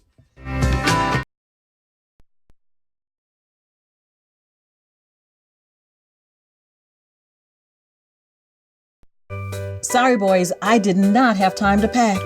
We got this. It's right here, guys. We got this. I thought I could handle it. We got this. Moving doesn't have to be a hassle. Call us first at 2 Men and a Truck. No matter the move, home or business, we'll make it a smooth one. I forgot something. We got this. Trademark of Dr. Pepper 7-Up, Inc.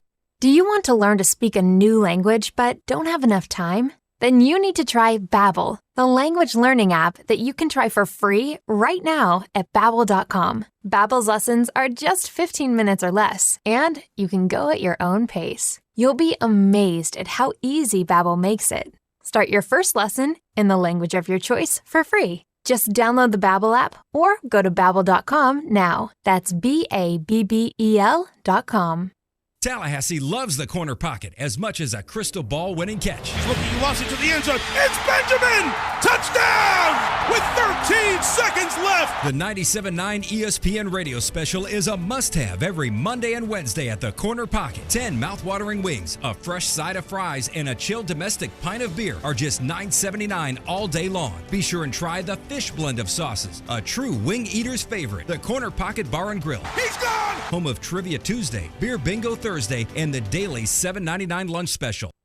One of my favorite things about being a member at Orange Theory Fitness is the sense of community. Initially, after taking the tour and seeing the state-of-the-art equipment, I was intrigued. I became convinced even once I researched the science-backed, technology track, coach-inspired workouts, all of that. But what I didn't count on was the support, the sense of camaraderie shown by the members and the coaches. You realize pretty quickly you're not alone. And when you're pushing yourself through barriers and attempting to be your personal best, you can use all the help you can get. And it's there. It's amongst the members and coaches at Orange Theory Fitness. Fitness. To learn more, go to orangetheoryfitness.com. Experience Tallahassee's largest Oktoberfest celebration at the Pavilion in the center of Tallahassee on Friday, October 18th. Spend the night out with friends in a beer garden featuring festive beers and wines with unlimited refills, and enjoy traditional food and desserts while testing your skills in the interactive game station. All proceeds support local seniors with elder care services. Purchase tickets at the Pavilion box office or online at eldercarebigbend.org.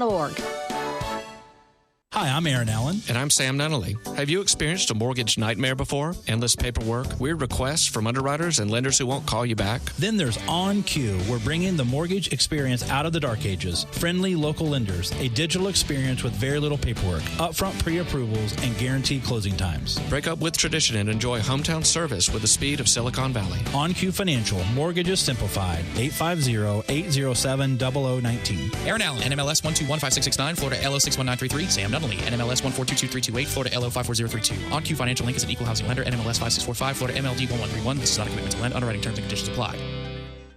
Thursdays are Friday Eve, and that's a reason to celebrate. No matter what you're looking for, they've got you covered every Thursday down in College Town. Centrale offers 50% off select pizzas all day, every Thursday. Or you can stop by Township for Taco Thursday. $2 house tacos, $2. Madison Social offers the Social Agreement. You and a buddy can split one order of wings, 2 Madso burgers, 2 bourbons, 2 proof Madison Socials, all for just $40. See what they did there? And don't worry about parking. Plenty of spaces available in the parking deck or surrounding lots. Check out all the Thursday College Town deals right now on ThursdaysInCollegetown.com. Oh yes, you've thought about it, but now it's time to enjoy the moss-drenched live oak, rolling hills, and pristine greens of Southwood Golf Club. Our friends at Southwood Golf Club offer individual, family, and student memberships, and now offer the all-in membership. That's right, never pay a card fee when you play. Don't forget, at Southwood Golf Club, it's not just about the golf. Hit the clubhouse for brunch, or maybe enjoy trivia night, live music, happy hour, and all-you-can-eat night specials, too. For membership information or to join right now, just call 850-942-4653. Southwood Golf Club is ready to make you a member. 850-942-4653. You're listening to The Jeff Cameron Show on 97.9 ESPN Radio.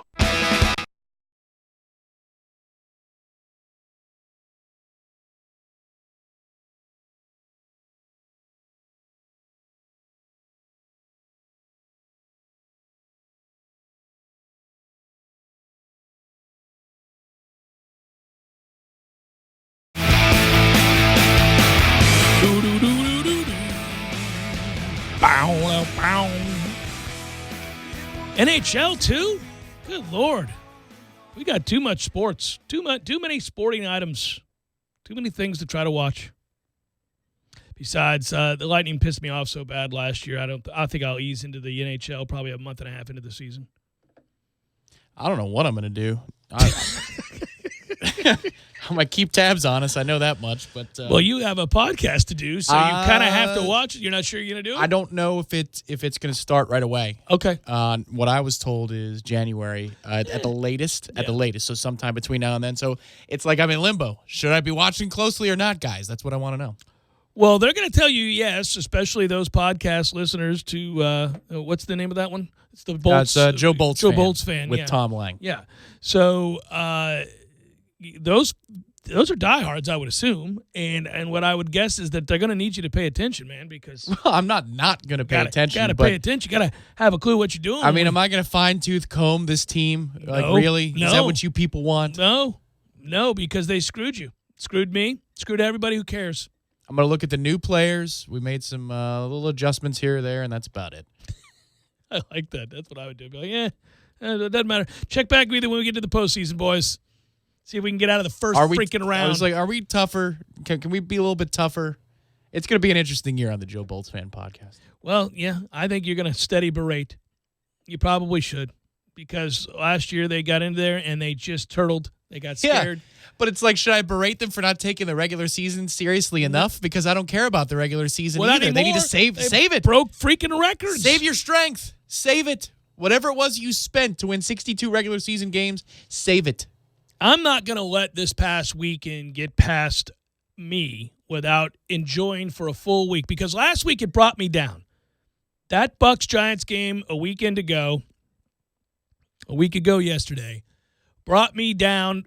I mean, as low as I've been as a fan in eons. I was still hurting on Thursday. When Thursday Night Football was played, I was still hurting.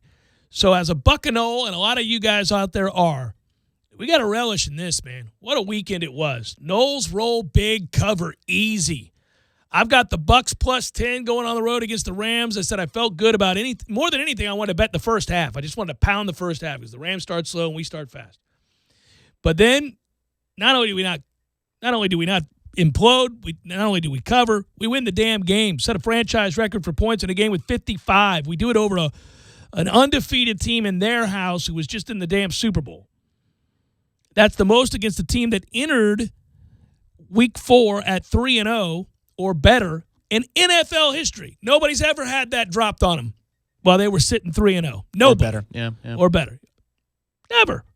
And it's also tied for the most against a team that reached the Super Bowl the previous season. And so, it doesn't happen every day that the Buccaneers drop numbers like that on people and get a win that really saves your season, at least for another week, saves your season. The Giants looked like they were going to cost you your season, or the choke job against the Giants looked like it was going to cost you your season. And you make up for it by going and winning that game and dropping those numbers. And Jameis Winston was incredible. Yeah. You steal one back, and I did look at the extended highlights. I didn't get to the extended or the condensed game just yet. I was listening to Gene's call because I was scrambling around here to make sure that the audio was out there for the people to hear the greatness of Tampa Bay's performance in L.A.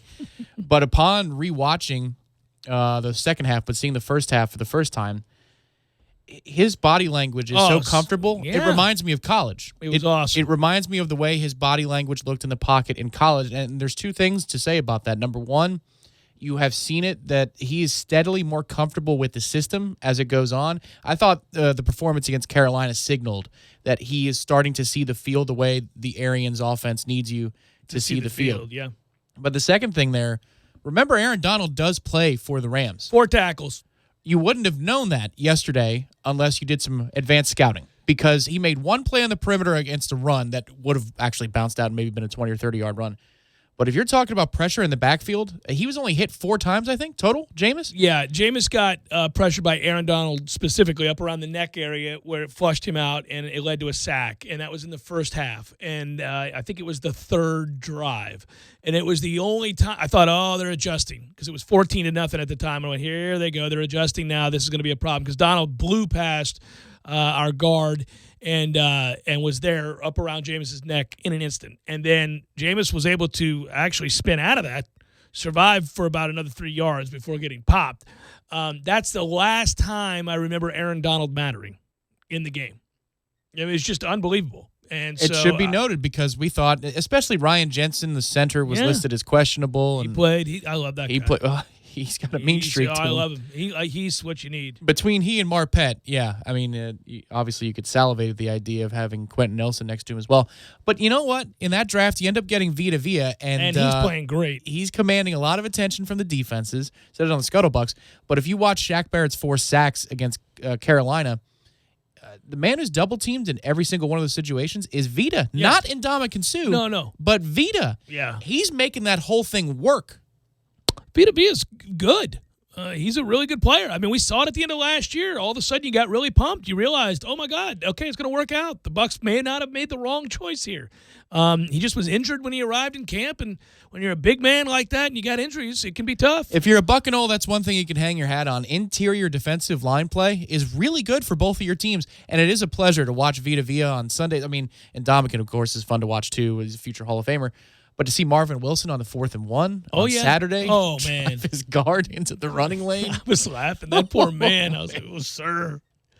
And that celebration, that's scary. When a man that big can run around like that and celebrate a turnover on downs, you think, ooh, what do you do with that? I tell you what's funny, too, is, when they showed the replay, jumping back to the Bucs game, when they showed the replay of Ndamukong Suh from the end zone coming at you, that is terrifying. Can you imagine? I mean, when he scoops and scores, and you see him once he gets ahead of steam, and you realize There's nobody going to make that tackle. Well, listen, man, I can tell you. Okay, so it's Pro Day 2013. They had Pro Day in the stadium in those days because the IPF wasn't up yet. And I reached down to grab my bag. I was talking with Corey Dowler and a couple other people I was working with. I think it was 24/7 at the time I was still working with. Maybe not.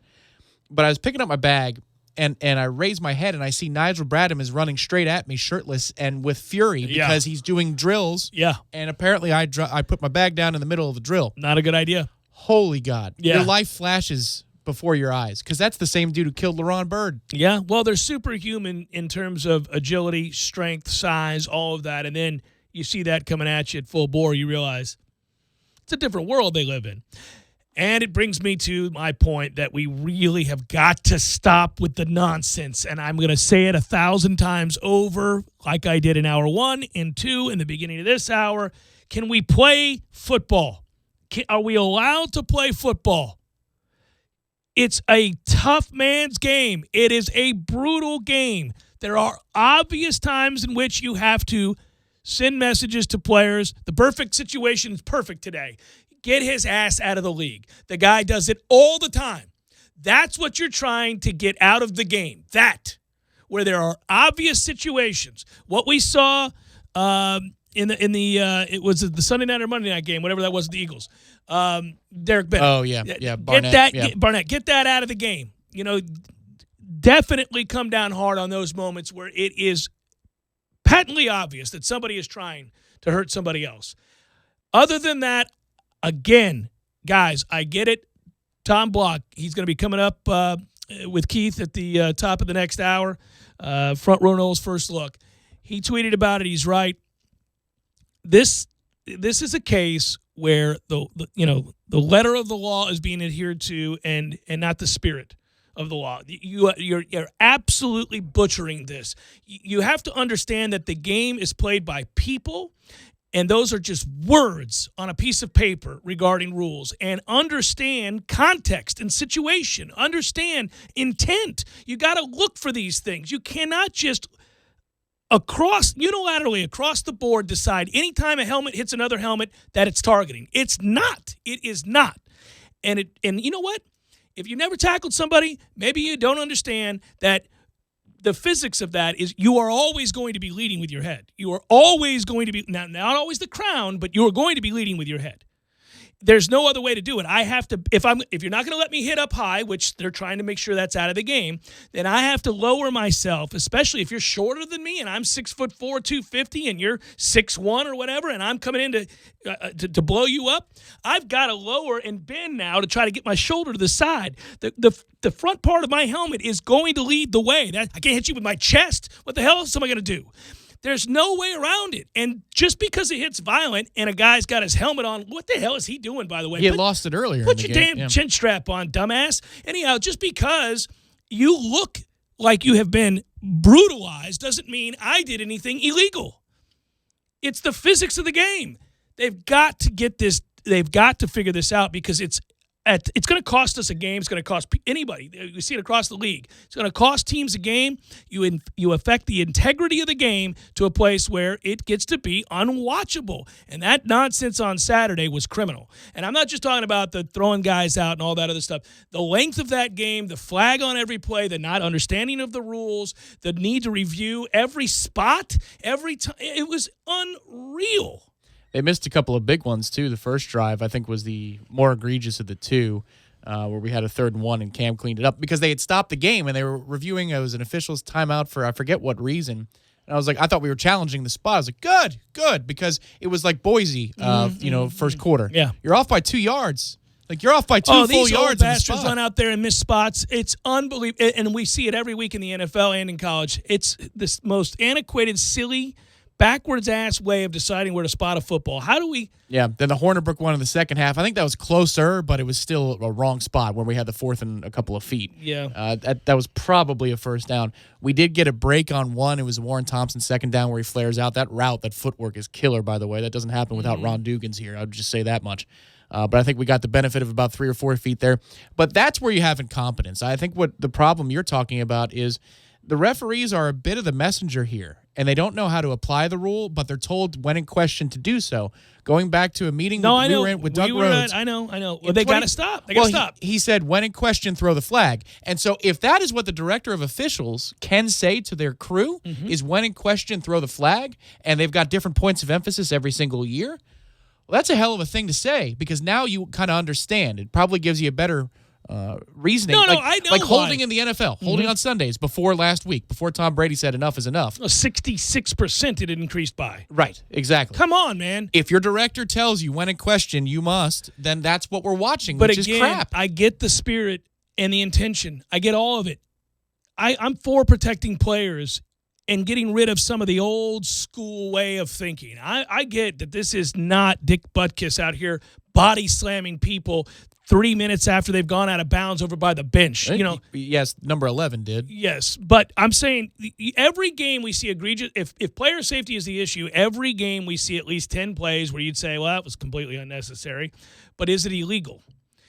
Okay, well, I just don't think that they have figured out how to uniformly enforce these rules without making a mockery of the sport.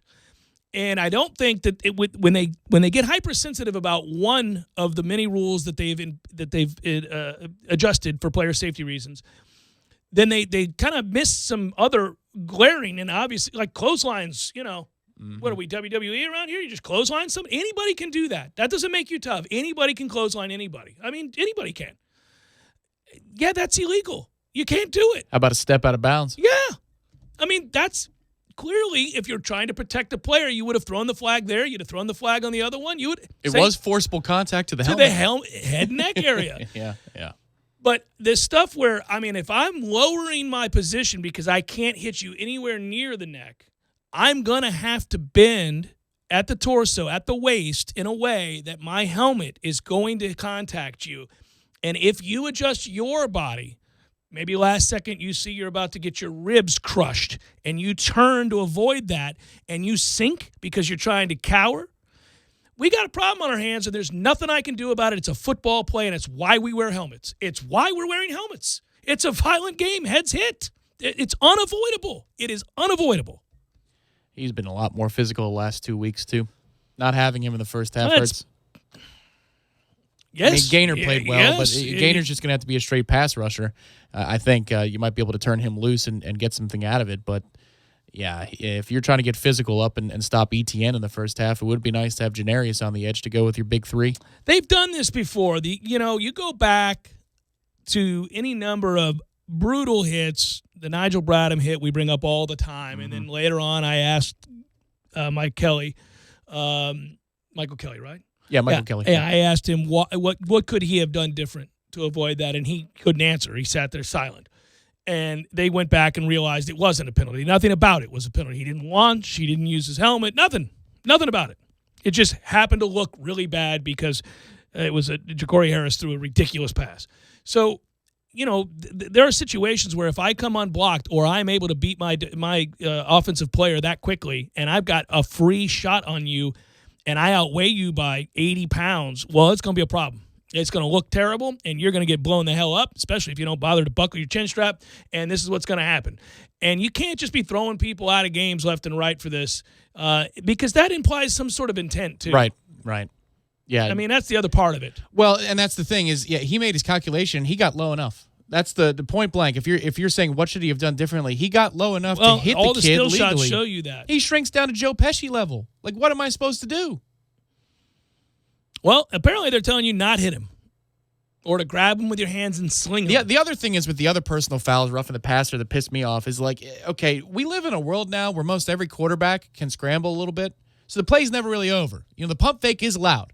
And so if I'm a step before I hit you, not two, not three, but if it's a step, I can't know if you're going to hold on to the ball or not. Most quarterbacks in college are scramblers, or they have some sort of a scrambling element to their game. Well, that's that stuff that pisses me off about the sideline play in the NFL and in college football anymore. We go back to when these rule changes happened, and we were talking about it at the time, that your savvy quarterbacks are going to understand how to take advantage of defenders and the need to slow up and pull up. They're going to try to take an extra 2, 3, sometimes if they're really adept at it, 7 yards. yards. They'll tiptoe down that sideline, and we see it all the time. And occasionally defenders get pissed about it, and they blow a guy up. And because he's dancing the sideline, he ends up halfway to Texas underneath a bench somewhere. It looks terrible. It looks awful. But I've always maintained, if you're in the field of play, should have gotten out sooner. You miscalculated your angle, sir. I get your intent was to get out of bounds, and my intent was to ensure that you do. But I don't know if if I ease up, take a step and plant for an extra yard. And I'm not giving you an extra yard. No, you're allowed to slide, too. Yeah. You're protected. Yeah, so when you see these guys hauling ass towards the sideline, and then they get blown up, it looks awful, especially when you realize their intent was to get out of bounds. They weren't going to take the extra yard. They were trying to get there. Sorry, you should have calculated better. You should have understood I'm that kind of freakish athlete. I'm going to beat you to the spot. Or you can throw the ball out of bounds. Or you can slide, like you just said. But if your goal was to beat me to that point, you lost. And I'm sorry you went flying into the stands. Because typically it's a behind the line of scrimmage thing if you're racing it, or you might be getting 1 or 2 yards. But at that point, you're advancing the football. You can drop to a knee, and I can't do anything about that. It's my job to ensure you don't advance the football. Pull a Tom Brady. When he knows he's going to be sacked, what does he do? Yeah. Drops to the ground. Yeah. You can do that. You have that luxury. But I think football will have to respond because the fans of the game are becoming really, really, I think, triggered now to respond in a way that there will be blowback in due time. I understand the popularity of the game, but there will be blowback because these moments can decide football games. And they have already. Well, and when you kick people out for the next week, you're already predetermining that team can't really compete. If that's an elite player and you lack depth at the position, see us. And you're already going against a team that's better than you. Correct. It's well, ridiculous. Everything about that game is... it doesn't set up well. It's Jeff Cameron Show, 97.9 ESPN Radio. I don't know what this world is coming to. Sorry, boys, I did not have time to pack. We got this. It's right here, guys. We got this. I thought I could handle it. We got this. Moving doesn't have to be a hassle. Call us first at 2 Men and a Truck. No matter the move, home or business, we'll make it a smooth one. I forgot something. We got this.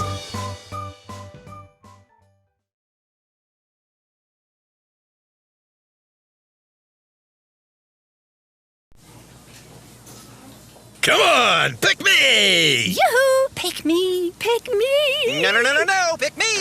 Take your pick with the Florida Lottery Pick Daily Games. With Pick 2, Pick 3, Pick 4, and Pick 5, you could win top prizes from $50 to $50,000. And you have 2 chances to win every day. The Pick Daily Games from the Florida Lottery. It's your ticket. Claim it! Must be 18 or older to play. Play responsibly.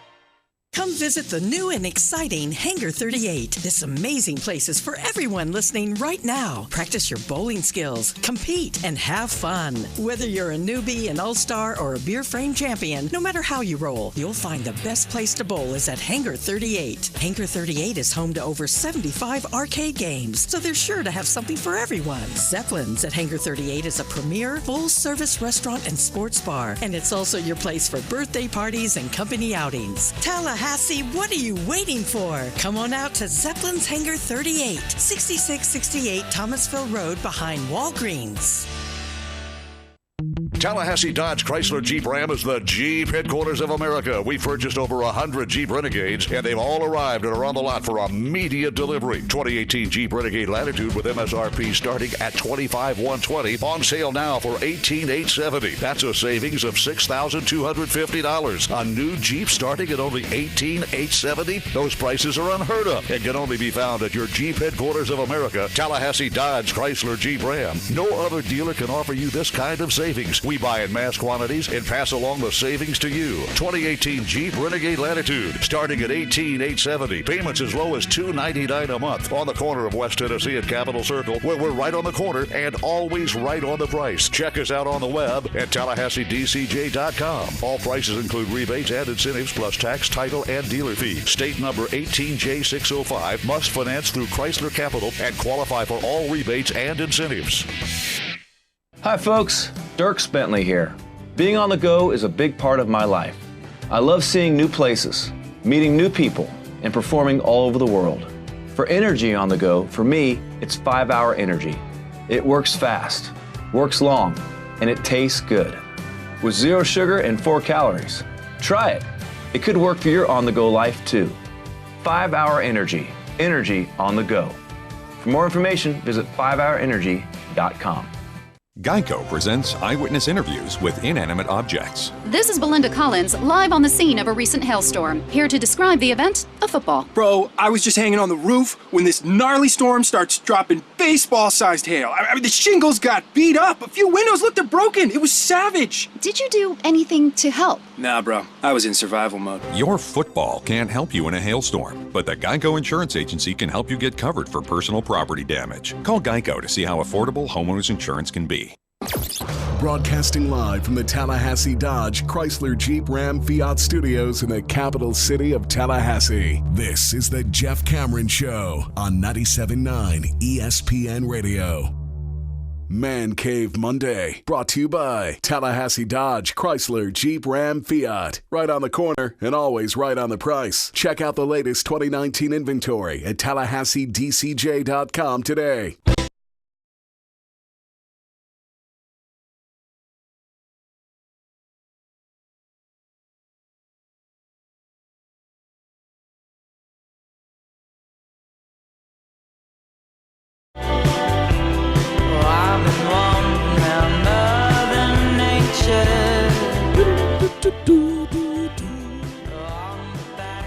Well, if you listen to this show with any regularity, you know I tell you there's things that amuse me, thin the herd moments within our society that, well, frankly, more air for the rest of us is kind of how I end up describing these things a lot of times.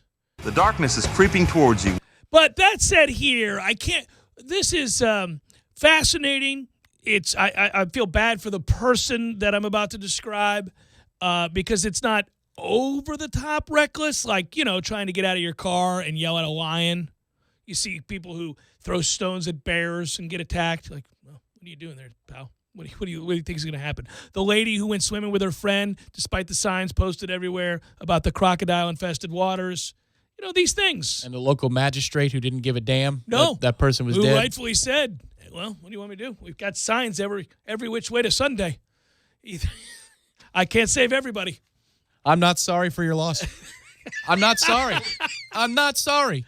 I'm not. You want me to say that. I'm supposed to say that, but I would be lying. I am not sorry. I'm going to go home and eat. This is a colossal waste of time. Yeah. Well, here you go. I'm sure some of you listening have done this, and I think it's probably breathtaking and a life, I don't know about life-altering, but certainly one of those experiences that you would tell people about, and it would be, if you're a decent storyteller, without question, fascinating. I'm never going to do it. My window closed a long time ago, especially after I had kids. Just, it would be irresponsible of me to jump out of a plane. But people still like to jump out of planes. We see it all the time. And I'm not just talking about military folk. I'm talking about every day, hey, it's the weekend, let's go jump out of a plane guy. So here you go. Headline: a skydiver collided with a semi-truck. It's my kind of headline. Jesus. That's a hell of an explosion. The parachuting company has a tragic history to boot. Oh, here we go. Oh, God. As 7 skydivers jumped out of a plane Thursday afternoon and began to fall back towards the ground in Northern California, a gust of air seized control of a 28-year-old woman's parachute. As it would do, you are jumping out of a plane. Witnesses said she struggled as the wind carried her away from the Skydive Lodi Parachute Center's safe landing zone. I guess they got it sponsored. It sounds like a baseball switch of pitchers here. And we're going to the bullpen for the Skydive Lodi Parachute Center's safe landing zone. Looks like they're going to go with Johnson, a lefty. Or that's where they hit the home run, you know? Oh, that is into the Lodi Parachute Center safe landing zone. What a blast. That means Mary Smith wins a $10 card to the local chicken shop. So she didn't hit the landing zone, instead careened towards the flow of traffic on California Highway 99 in Campo, California. About 90 miles just northeast of San Francisco there. The woman, whom authorities did not identify, pushed against the wind until she slammed into a big rig driving down the highway. It's a toughie. After she hit the rig, she flew and her body kept moving as it crashed into the shoulder of the road, according to the Highway Patrol. First responders declared her dead at the scene. Quote, the way the person was struggling, she was just struggling against the wind, moving really, really fast, said Lisa Reyes, whose father and brother watched in horror as the collision happened in front of them and, quote, are traumatized and in need of counseling. I'm sorry. I pushed back away from the microphone on this one. Yep. That's a toughie. The violent death is the latest in a growing number of fatalities, casualties, and accidents during excursions with the Skydive Lodi Parachute Center. Between 1999 and 2018, 16 people have died after jumping from the firm's airplanes. That according to KCRA. Several jarring incidents at Skydive Lodi have come in recent years. In August of 2016, an 18-year-old man going on his first ever tandem dive died when the instructor's parachute didn't open. So did the instructor live? Oh, no. Oh, okay. No, they both died. They both did, yeah. They both died. It's a toughie.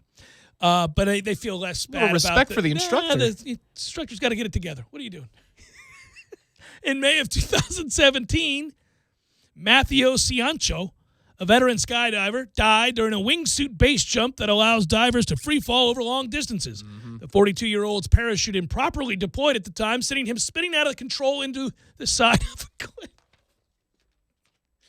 I'm sorry. Well, if you're base jumping, what are we doing?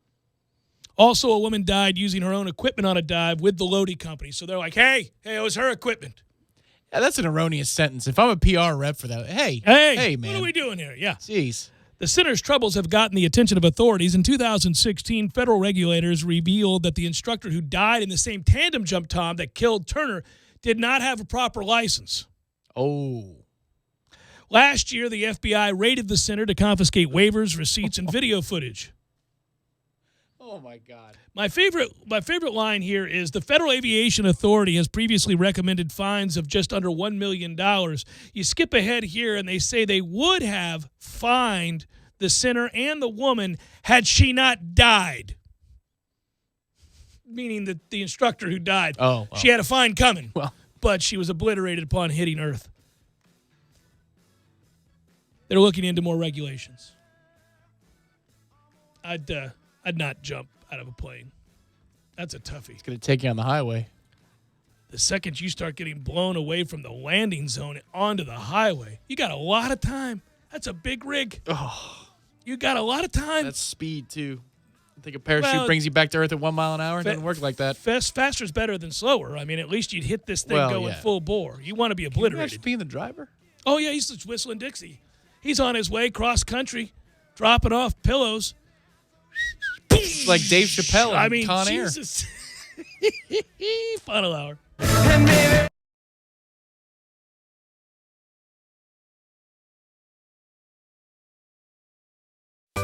Sorry, boys, I did not have time to pack.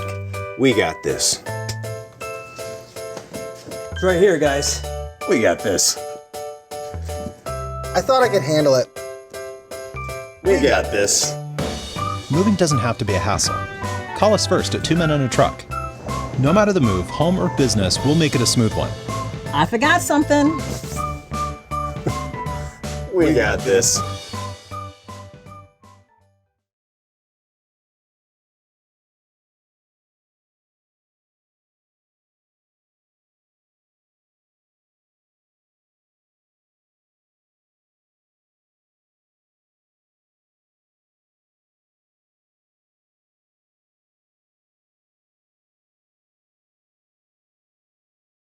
Light, and more. Text Fan Cave to 66555 or visit tryeaglesales.com. Bud Light, famous among friends. Must be 21 or older. Please drink responsibly. A message from local beverage distributor Tri-Eagle Sales.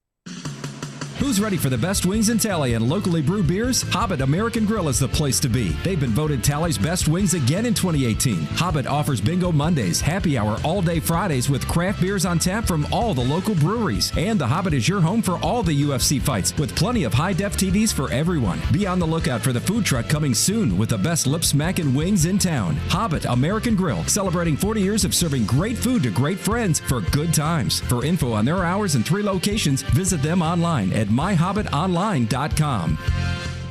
One of my favorite things about being a member at Orange Theory Fitness is the sense of community. Initially, after taking the tour and seeing the state-of-the-art equipment, I was intrigued. I became convinced even once I researched the science-backed, technology-tracked, coach-inspired workouts, all of that. But what I didn't count on was the support, the sense of camaraderie shown by the members and the coaches. You realize pretty quickly you're not alone. And when you're pushing yourself through barriers and attempting to be your personal best, you can use all the help you can get. And it's there. It's amongst the members and coaches at Orange Theory Fitness. To learn more, go to orangetheoryfitness.com. Hi, I'm Jeff, founder of Which Superior Sandwiches, and I'm here to tell you about our signature Which, the Wicked. Why call it the Wicked? Some say it's wicked tasty, some say it's wicked large. One thing's for sure, with oven-roasted turkey, ham, pepperoni, roast beef, and bacon, as well as your choice of 3 cheeses, it definitely takes you from wicked hungry to wicked happy in just a few wicked good bites. Only at Which Superior Sandwiches. On Wednesday, the Wicked is just $5. 5 meats, 3 cheeses, $5. Football season is here, and you know what that means. Time to get together with friends over an ice-cold drink and some great food. What better place than Fire Betty's and Fox and Stag? They're expanding their food menus and would love for you to come over and give them a try, along with a unique craft cocktail or cold beer. Follow Fire Betty's, Fox and Stag on Instagram or Facebook for daily food and drink specials, as well as special events. Fox and Stag and Fire Betty's, located at the Manor in Midtown, serving food and drinks 6 days a week. Thursdays are Friday Eve, and that's a reason to celebrate. No matter what you're looking for, they've got you covered every Thursday down in College Town. Centrale offers 50% off select pizzas all day, every Thursday. Or you can stop by Township for Taco Thursday. $2 house tacos, $2. Madison Social offers the Social Agreement. You and a buddy can split 1 Aurora wings, 2 Madso burgers, 2 bourbons, 2 proof Madison Socials, all for just $40. See what they did there? And don't worry about parking. Plenty of spaces available in the parking deck or surrounding lots. Check out all the Thursday College Town deals right now on ThursdaysInCollegetown.com. Driving every day from the Tallahassee Dodge Chrysler Jeep Ram Fiat Studios. This is 97.9 ESPN Radio, WTSM, Woodville, Thomasville, Tallahassee. ESPN Radio Sports Center. I'm Christine Lisi, developing story. Vontaze Burfict's helmet-to-helmet hit on Colts tight end Jack Doyle yesterday has resulted in a season-long suspension from the NFL, including the playoffs, for the Raiders linebacker. The discipline doled out to Burfict for repeated violations of unnecessary roughness rules. Considering Burfict's history, he may have played his final game in the NFL, says ESPN's Stephen A. Smith. When you look at Vontaze Burfict, and it's not about being suspended for the year. It's about the fact that this move right here could have ended his NFL career. Because if people barely wanted you a few months ago, why the hell are they going to want you now? Burfict's agent told ESPN's Josina Anderson he's in the process of filing an appeal. Burfict has been suspended or fined 13 times in his career. ESPN's Adam Schefter reporting the initial MRI on Bears quarterback Mitchell Trubisky revealed he's got a dislocated left shoulder with a slight labrum tear but does not need surgery. Source said he should be back sooner rather than later. It's unlikely he plays against the Raiders in London. Panthers quarterback Kyle Allen will start again in place of the injured Cam Newton Sunday against the Jags. Coach Ron Rivera gave no timetable for Newton's return from a mid-foot sprain. NBA, Houston's Russell Westbrook will not play in the team's preseason opener tonight, reports ESPN's Tim McMahon. Rockets being cautious with Westbrook, who's coming back from knee surgery. California Governor Gavin Newsom signed into law the Fair Pay to Play Act, which says colleges in California can punish their athletes for collecting endorsement money. It doesn't require schools to pay athletes directly as employees, but it does make it illegal for schools to prevent an athlete from earning money by selling the rights to his or her name, image, or likeness to outside bidders. The law is scheduled to go into effect in January of 2023.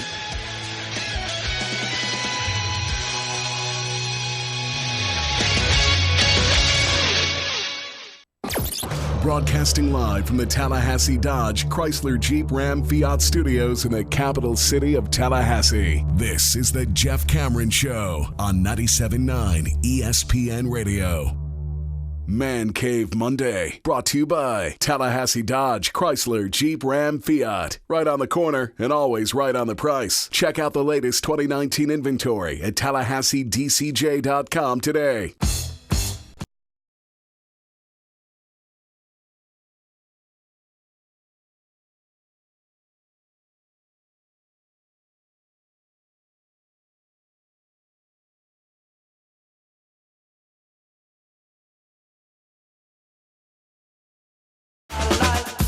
Final hour of the Jeff Cameron Show, at least for today. Thanks for tuning to it. I'm Jeff, that's Tom. We're online, ESPNTallahassee.com. That's where you go to listen live via the streaming free. Always, don't miss anything, but if you do, we got you covered. All 3 hours going to be posted upon the conclusion of the show on iTunes and in our own audio vault. You can always email the show if you like, JCS at 979ESPNradio.com. On Twitter, it's at J Cameron Show. WTSM app, good for mobile devices. Hello, YouTubers and Periscopers. Hope you guys are great. A lot of you guys listening today had the day off. A lot of people, most of the city, half the city seems like have the day off. Yeah, it's a holiday for schools, so no kids are in school today. Oh, really? Yeah, Rosh Hashanah, but they call it fall holiday or something like Gotcha, that. Yeah, gotcha. So that's what's going on there, and so I was envious as I drove around this morning and saw so many people out frolicking about with their families and enjoying themselves. And that makes a whole heap of sense now. Okay.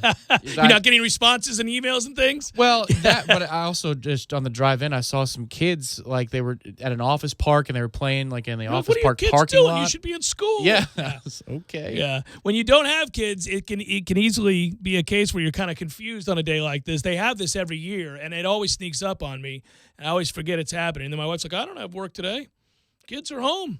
Oh, I do have work. I'll be leaving now. Have a great day. Enjoy yourself.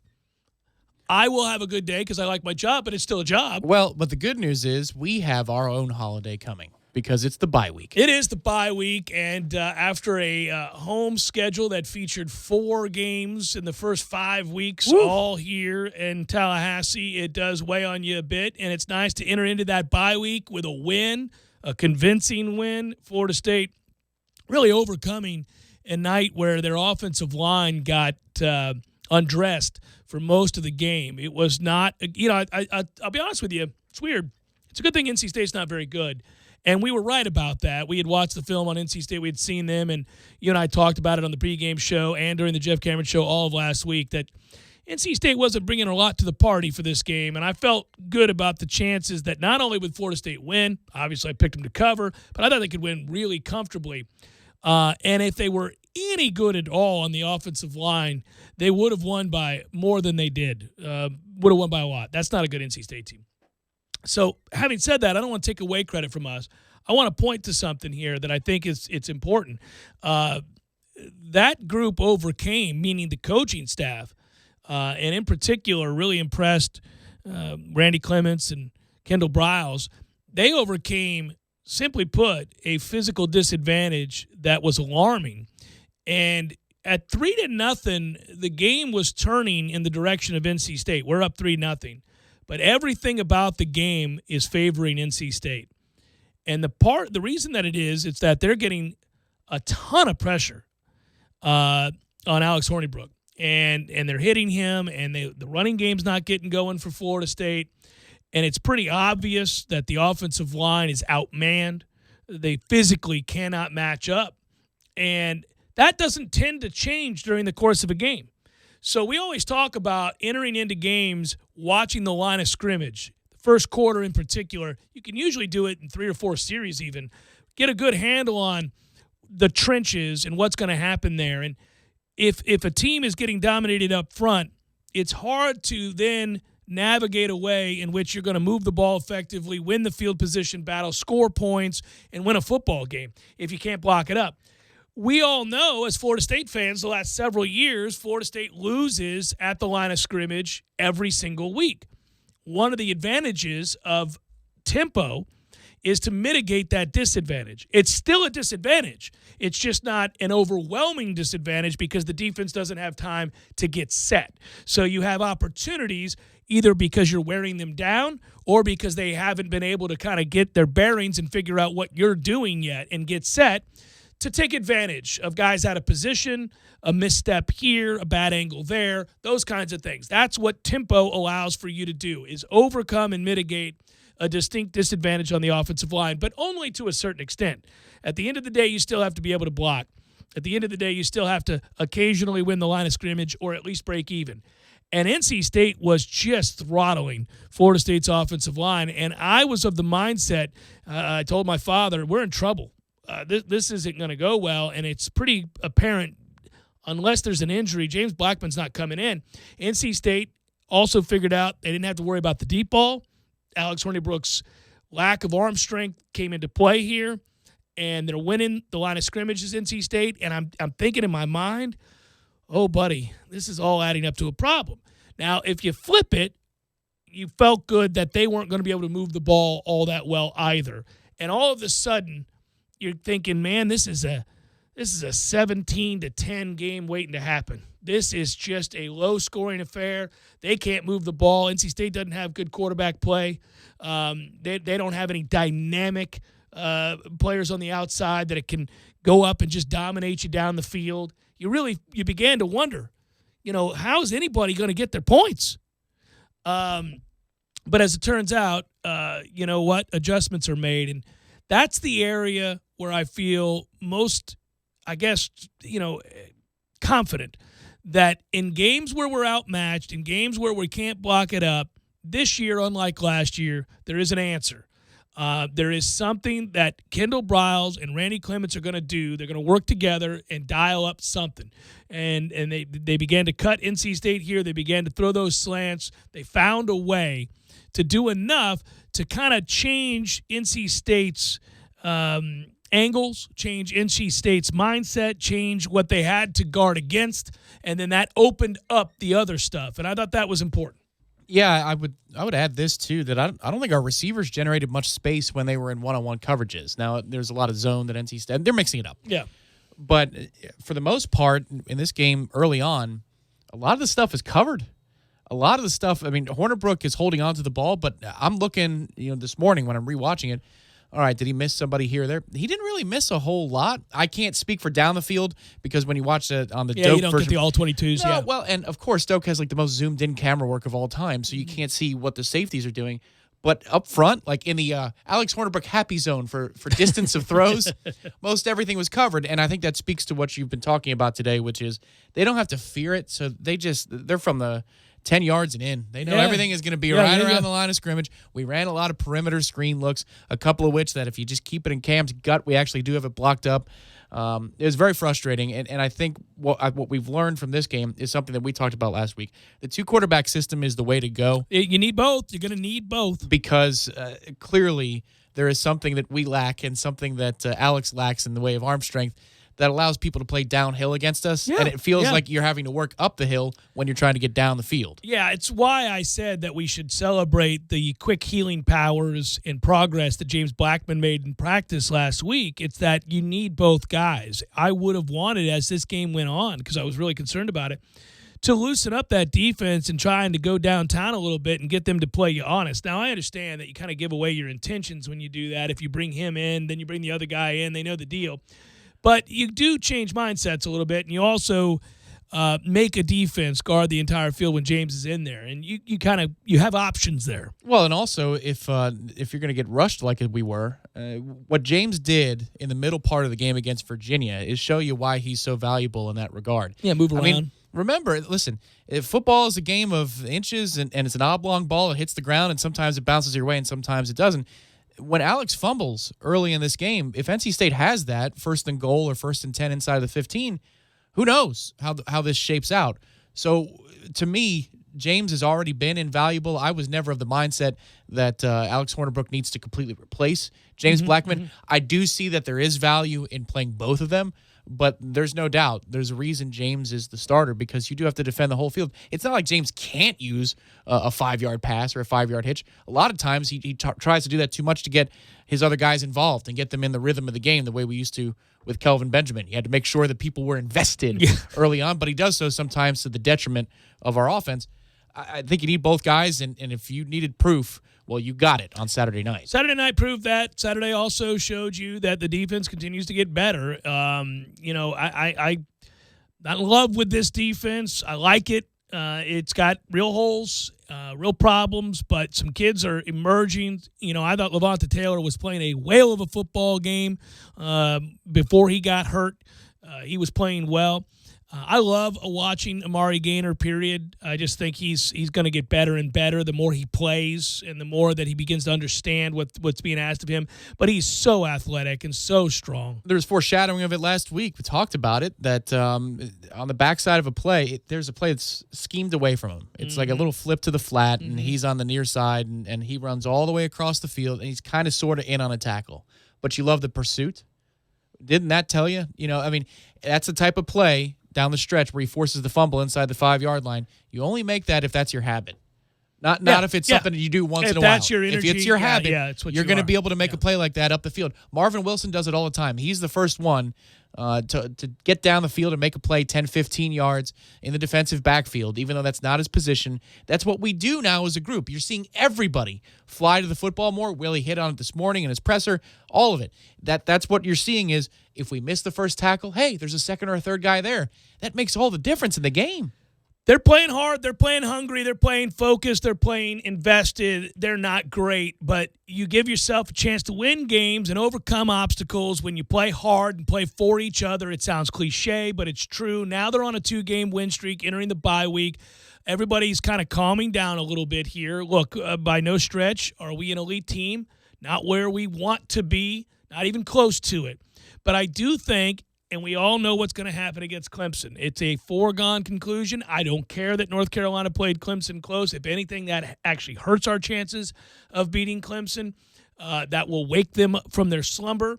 They also, Carolina does, run certain elements of what we like to run, and so Clemson will be made well aware of their weaknesses against that, all those things. But I do think, as I continue to watch this team grow and care for each other, and for what's in front of them, what still remains to be accomplished. The Wake game is winnable. Wake did not look great. I'm telling you that Wake is not great. Stop saying that. It's a decent team. That's all they are. They lack real athleticism. I think they've got a couple kids that scare the hell out of me, but every team we play from this point forward does. That's okay. Yeah, they've got receivers. Yeah, they got a couple big guys there. That's fine. But they're not elite. You can win that Wake game. You should win the Syracuse game. You should beat this Miami team. I think you should go on the road and be right there with a chance to win that game against Boston College. I hate that BC defense. I never usually say that, but they're not good either. The Miami game spooks me, though, after watching the O-line on Saturday. Oh, we're going to get whipped up front, and we're going to get whipped up front against Florida, and we'll get whipped up front against a couple other teams probably, but certainly against Clemson.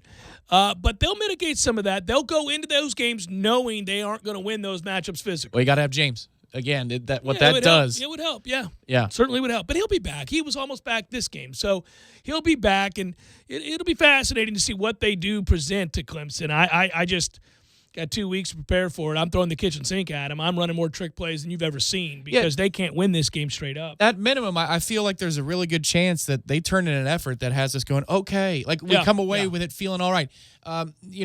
I don't like moral victories here at Florida State, but it's the hand we're dealt currently. If you think about the way North Carolina played on Saturday, I said this to my fiance after the game was over.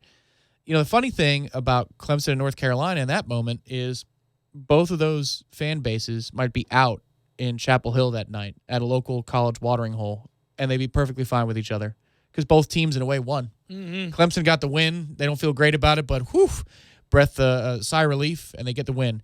And North Carolina has to feel great about where they're going, what's possible, because they had an electric atmosphere. They have a chance to take the lead with a minute to go on a 2-point conversion. Crappy as a call as it was, they still had the chance to do it. The ball was in their hands with a chance to take the lead over number one in the nation. Both of those fan bases should have been singing Kumbaya that night. It's tough if you're North Carolina because you definitely have a team that's bought in to their new coach, who's their old coach and is old in general. at the same time, you did just lose to Appalachian State, and so you're reminded of how long a road to hoe you have. But then you come right back after that and you put forth that effort. Sure. No, you're right. There's a lot. Hey, listen, buy-in for these guys early on is everything. Take a look around the country this weekend, and I'm sorry, man, if you're going to write these articles week in and week out, SI and, SB Nation and Yahoo and all these other places, The Athletic, about how bad Willie Taggart and other second-year coaches are. Sorry, Scott Frost, you don't get a pass just because you told everybody you were going to suck last year. That team's not any better than they were a year ago, not at all. They weren't even remotely competitive, and there they were in a dogfight with Illinois the week before. They suck. That team sucks. And so, I'm watching that. I'm like, they're not even close to competing in the Big Ten. So you got to include his name along with everybody else that's struggling, and make sure you disperse the criticism fairly across the board.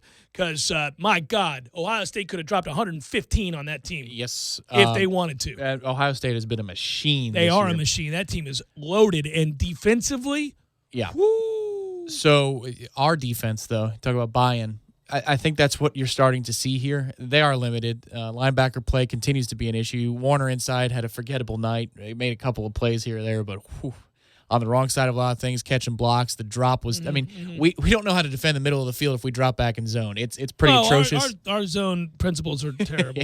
really have been for a long time.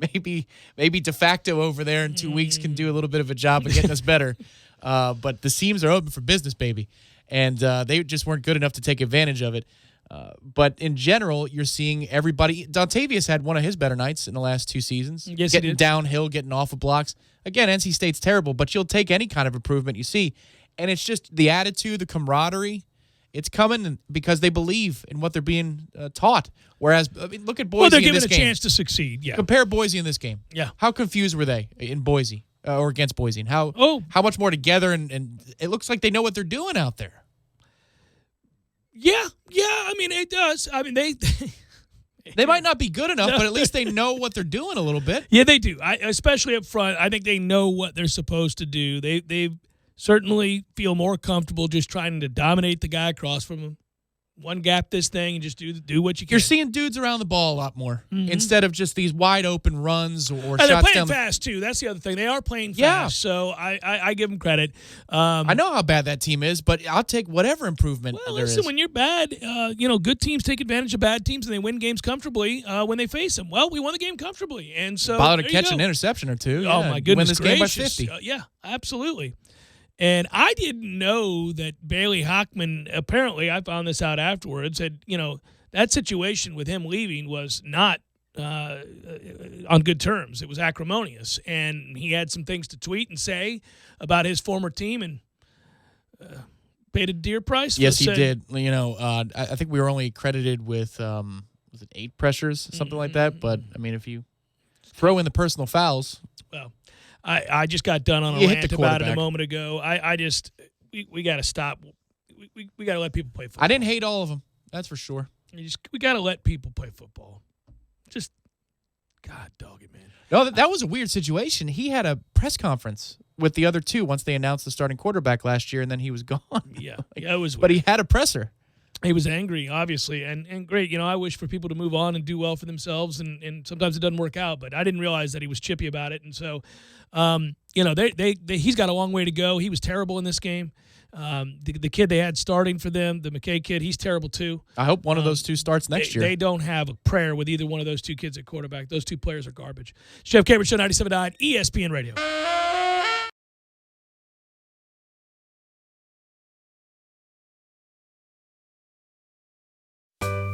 Sorry, boys, I did not have time to pack. We got this. It's right here, guys. We got this. I thought I could handle it. We got this. Moving doesn't have to be a hassle. Call us first at 2 Men and a Truck. No matter the move, home or business, we'll make it a smooth one. I forgot something. We got this. count on was the support, the sense of camaraderie shown by the members and the coaches. You realize pretty quickly you're not alone. And when you're pushing yourself through barriers and attempting to be your personal best, you can use all the help you can get. And it's there. It's amongst the members and coaches at Orange Theory Fitness. To learn more, go to orangetheoryfitness.com. Hi, Chris Kraft for the Kraft Brothers dealership, and Nissan Truck Month is here. Sit in the cab of a Nissan and feel what you're missing, and we'll stand up to F-150 or Ram any day. Get 0% interest for 72 months on all Titans, plus Titan Midnight Edition package is free and up to $12,000 off MSRP. Yes, $12,000 off Titan, and the Nissan Frontier is $5,000 off. But hurry, these prices are only good during Truck Month, so come test drive one now. Or if you're looking for a high-end vehicle with low-end payments, visit our Infinity of Tallahassee store. The Kraft Brothers have special lease deals with Infinity. So listen to this. With just $39.95 down, QX50 for $385 a month, or QX60 for just $415 a month. Truck and SUV payments and savings you've come to expect from the Kraft Brothers dealerships. Kraft Nissan on Mahan Drive between Academy Sports and Costco, or Infinity of Tallahassee on Capitol Circle Northeast next to Ted's Montana Grill. Payments plus tax for 39 months with approved credit through IFS or NMAC. Kraft Brothers dealerships.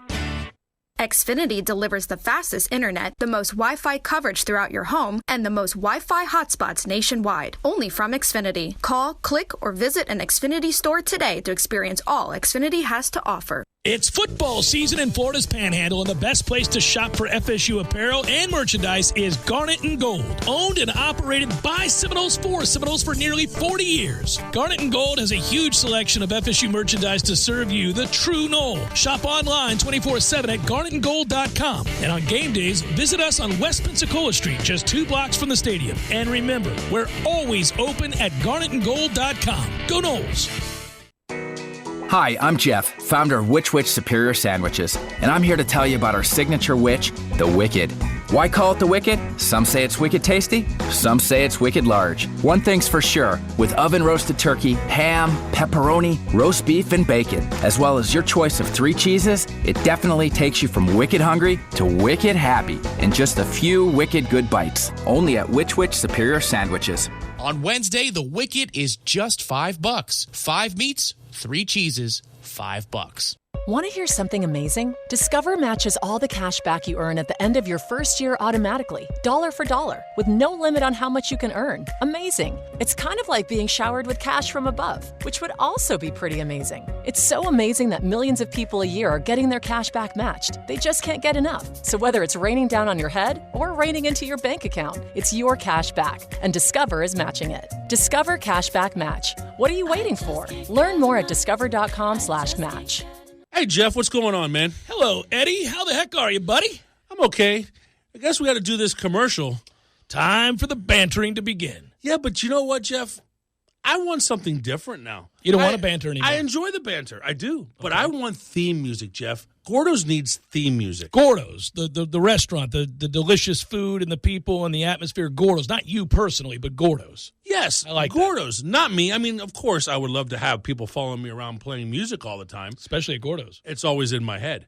But I need something for Gordo's. I need to have something special, something that, you know, heck, the King of the Hill has his own theme music. The Kids in the Hall. Why not me? Why not Gordo's? Why not Gordo's? All right, I guess I'm going to be looking for some theme music. You mean you're going to have Tom looking for some theme music? Yeah, I heard that. Yep, get on it, Tommy. Gordo's, bringing the flavor and flair of Cuban food to Tallahassee since 1996. You're locked in with the Jeff Cameron Show on 97.9 ESPN Radio.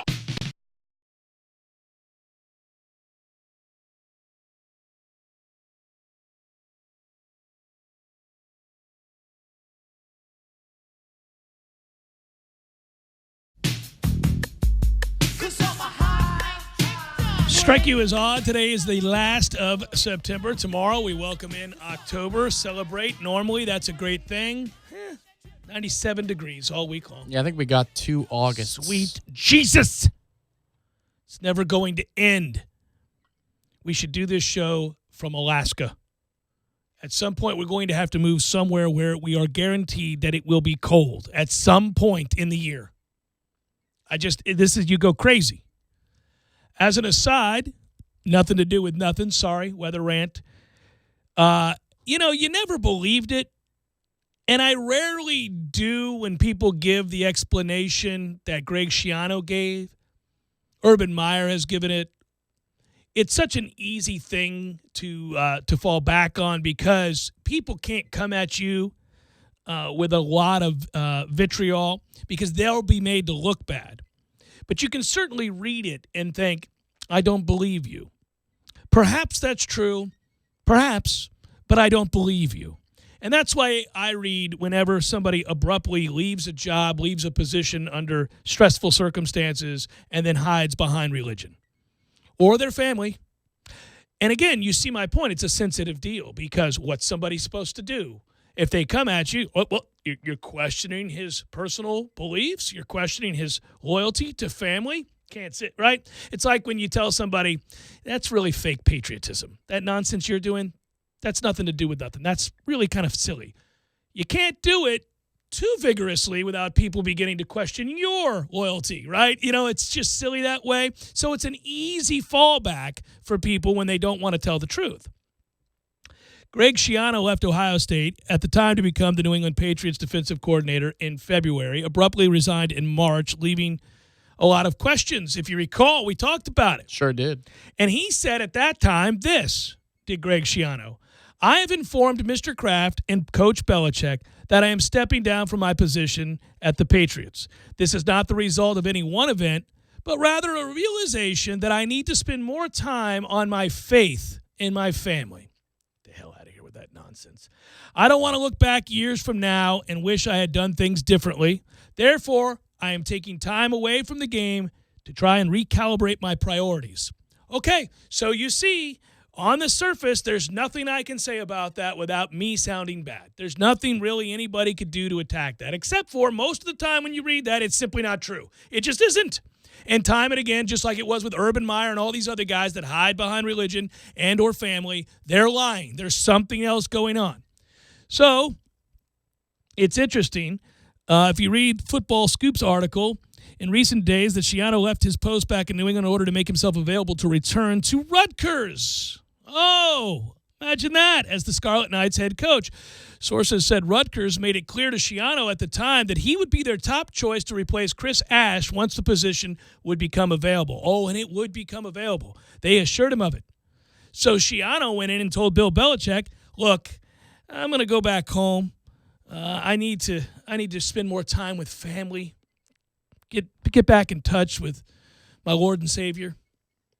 Belichick, of course, was having none of it and said, well, this isn't going to work, so you're going to need to resign. I mean, we're going to have to move forward here. There's no way for us to continue to work together. I believe when Schiano said, I'm going to need to work on, he goes, I need your playbook. Yeah. Turn on your playbook. So at that time, it was said that there was a mutual understanding. Yeah, I'm sure Bill Belichick looked across from him and thought, as I would have, you're lying. Have a good one. It's no great loss. Just need your playbook. So Ash just got fired on Sunday. He's the first coach to be tossed on the season. If you bet on it or you bet on these kinds of things, there's your guy. They lost 52-0 to an inept Michigan team. They had just barely over 100 yards total in the game to the Scarlet Knights. Under Ash, they are 8-32. 3-26 in Big Ten play. They should have never joined the Big Ten. The Big Ten should have never invited him. But that's where you're at. So now Schiano is expected to be named the next head coach there. And, of course, he had a lot of success while he was at Rutgers before they were in the Big Ten, I might note. He did go 68-67 in 12 seasons there, which is about the best you could do. 500 at Rutgers is doing some things, right? Had a giant win in, 2006? Beat Louisville, yeah. They got to 11-2, if you recall. That was a big to-do. So, anyhow, it's not a real good look. Now, Schiano had been tabbed to be the head coach at Tennessee in November of 2017. And in fairness to Schiano, who I think is a liar and bad guy, he did get kind of screwed in that deal with Tennessee because falsely, and there was hearsay involved in this, he was alleged to have known all the stuff that was going on during the Jerry Sandusky scandal at Penn State. Later on, it came out that that wasn't true. He didn't. So he kind of got – Tennessee turned their back on him. They were scared. They led a revolt. You ended up getting stuck with Jeremy Pruitt, which Careful what you wish Hope for. or hope, yeah, that's what you end up getting there. But so here we go. Let's find out what happens. Rutgers is said to be interested in hiring Schiano, who, if he really was hyper-focused on spending time with family and getting in touch with his just needed a couple religion, months. I needed a couple months. Would turn the job down, of course, but it appears that if offered, he's prepared to take the gig. But just remember that. I mean, you hear these things a lot. And I always, okay, maybe, perhaps it's true. I doubt it. Well, it's either something nefarious or something scary. Like when we had when Telvin walked away, you go, whoa. When Telvin said he wasn't playing this year, needed to work on priorities in his own life, you go, you okay, pal? Well, yeah, you worry about a mental health situation or a drug situation. Yeah, no. I'm not rooting against people. People take sometimes my criticism of these guys or people who hide behind this stuff the wrong way. I don't like to have my intelligence insulted, and I don't suffer fools, and I kind of have a suspicion most of the time that there's something else beyond what they're telling us.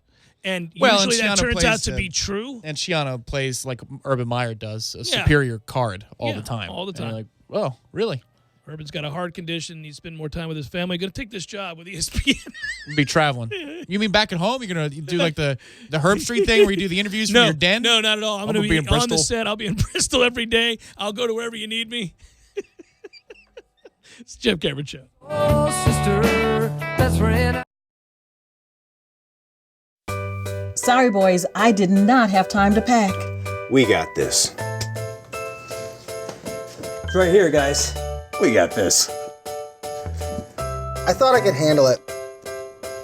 We got this. Moving doesn't have to be a hassle. Call us first at 2 Men and a Truck. No matter the move, home or business, we'll make it a smooth one. I forgot something. We got this.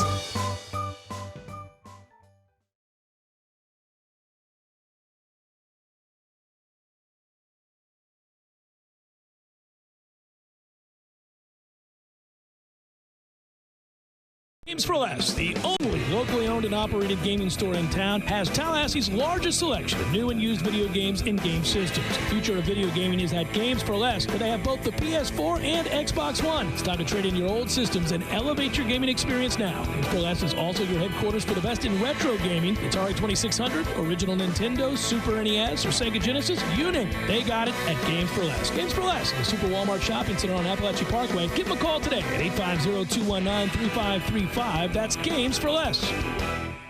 Hi folks, Dirk Bentley here. Being on the go is a big part of my life. I love seeing new places, meeting new people, and performing all over the world. For energy on the go, for me, it's 5-Hour Energy. It works fast, works long, and it tastes good. With 0 sugar and 4 calories. Try it. It could work for your on-the-go life too. 5-Hour Energy, energy on the go. For more information, visit 5hourenergy.com. Geico presents eyewitness interviews with inanimate objects. This is Belinda Collins, live on the scene of a recent hailstorm. Here to describe the event, a football. Bro, I was just hanging on the roof when this gnarly storm starts dropping baseball-sized hail. I mean, the shingles got beat up. A few windows looked broken. It was savage. Did you do anything to help? Nah, bro. I was in survival mode. Your football can't help you in a hailstorm, but the Geico Insurance Agency can help you get covered for personal property damage. Call Geico to see how affordable homeowners insurance can be. The Jeff Cameron Show podcast, available on demand at ESPNTallahassee.com and on iTunes today. The Jeff Cameron Show podcast is brought to you by Garnet and Gold of Tallahassee. When you buy FSU apparel, support local business. GarnetandGold.com. Hi, Chris Kraft for the Kraft Brothers dealership. And Nissan Truck Month is here. Sit in the cab of a Nissan and feel what you're missing. And we'll stand up to F-150 or Ram any day. Get 0% interest for 72 months on all Titans. Plus, Titan Midnight Edition package is free and up to $12,000 off MSRP. Yes, $12,000 off Titan, and the Nissan Frontier is $5,000 off. But hurry, these prices are only good during Truck Month. So come test drive one now. Or if you're looking for a high-end vehicle with low-end payments, visit our Infinity of Tallahassee store. The Kraft Brothers have special lease deals with Infinity. So listen to this. With just $39.95 down, QX50 for $385 a month. or QX60 for just $415 a month. Truck and SUV payments and savings you've come to expect from the Kraft Brothers dealerships. Kraft Nissan on Mahan Drive between Academy Sports and Costco, or Infinity of Tallahassee on Capitol Circle Northeast next to Ted's Montana Grill. Payments plus tax for 39 months with approved credit through IFS or NMAC. Kraft Brothers dealerships. Thursdays are Friday Eve, and that's a reason to celebrate. No matter what you're looking for, they've got you covered every Thursday down in College Town. Centrale offers 50% off select pizzas all day, every Thursday. Or you can stop by Township for Taco Thursday. $2 house tacos, $2. Madison Social offers the social agreement. You and a buddy can split one order of wings, 2 Madso burgers, 2 bourbons, 2 proof Madison Socials, all for just $40. See what they did there? And don't worry about parking. Plenty of spaces available in the parking deck or surrounding lots. Check out all the Thursday College Town deals right now on ThursdaysInCollegetown.com. ESPN Radio Sports Center.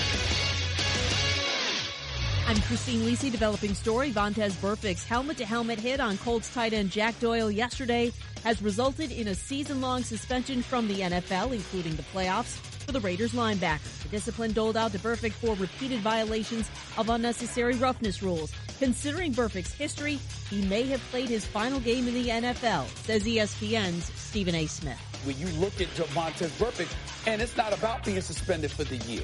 It's about the fact that this move right here could have ended his NFL career. Because if people barely wanted you a few months ago, why the hell are they going to want you now? Burfict's agent told ESPN's Josina Anderson he's in the process of filing an appeal. Burfict has been suspended or fined 13 times in his career. ESPN's Adam Schefter reporting the initial MRI on Bears quarterback Mitchell Trubisky revealed he's got a dislocated left shoulder with a slight labrum tear but does not need surgery. Source said he should be back sooner rather than later. It's unlikely he plays against the Raiders in London.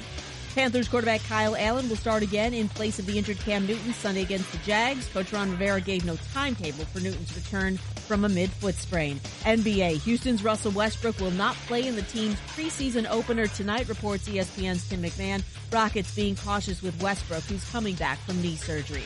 California Governor Gavin Newsom signed into law the Fair Pay to Play Act, which says colleges in California can punish their athletes for collecting endorsement money. It doesn't require schools to pay athletes directly as employees, but it does make it illegal for schools to prevent an athlete from earning money by selling the rights to his or her name, image, or likeness to outside bidders.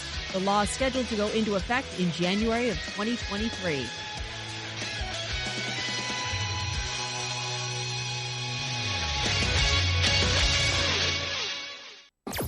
Broadcasting live from the Tallahassee Dodge Chrysler Jeep Ram Fiat Studios in the capital city of Tallahassee. This is the Jeff Cameron Show on 97.9 ESPN Radio. Man Cave Monday, brought to you by Tallahassee Dodge Chrysler Jeep Ram Fiat. Right on the corner and always right on the price. Check out the latest 2019 inventory at TallahasseeDCJ.com today.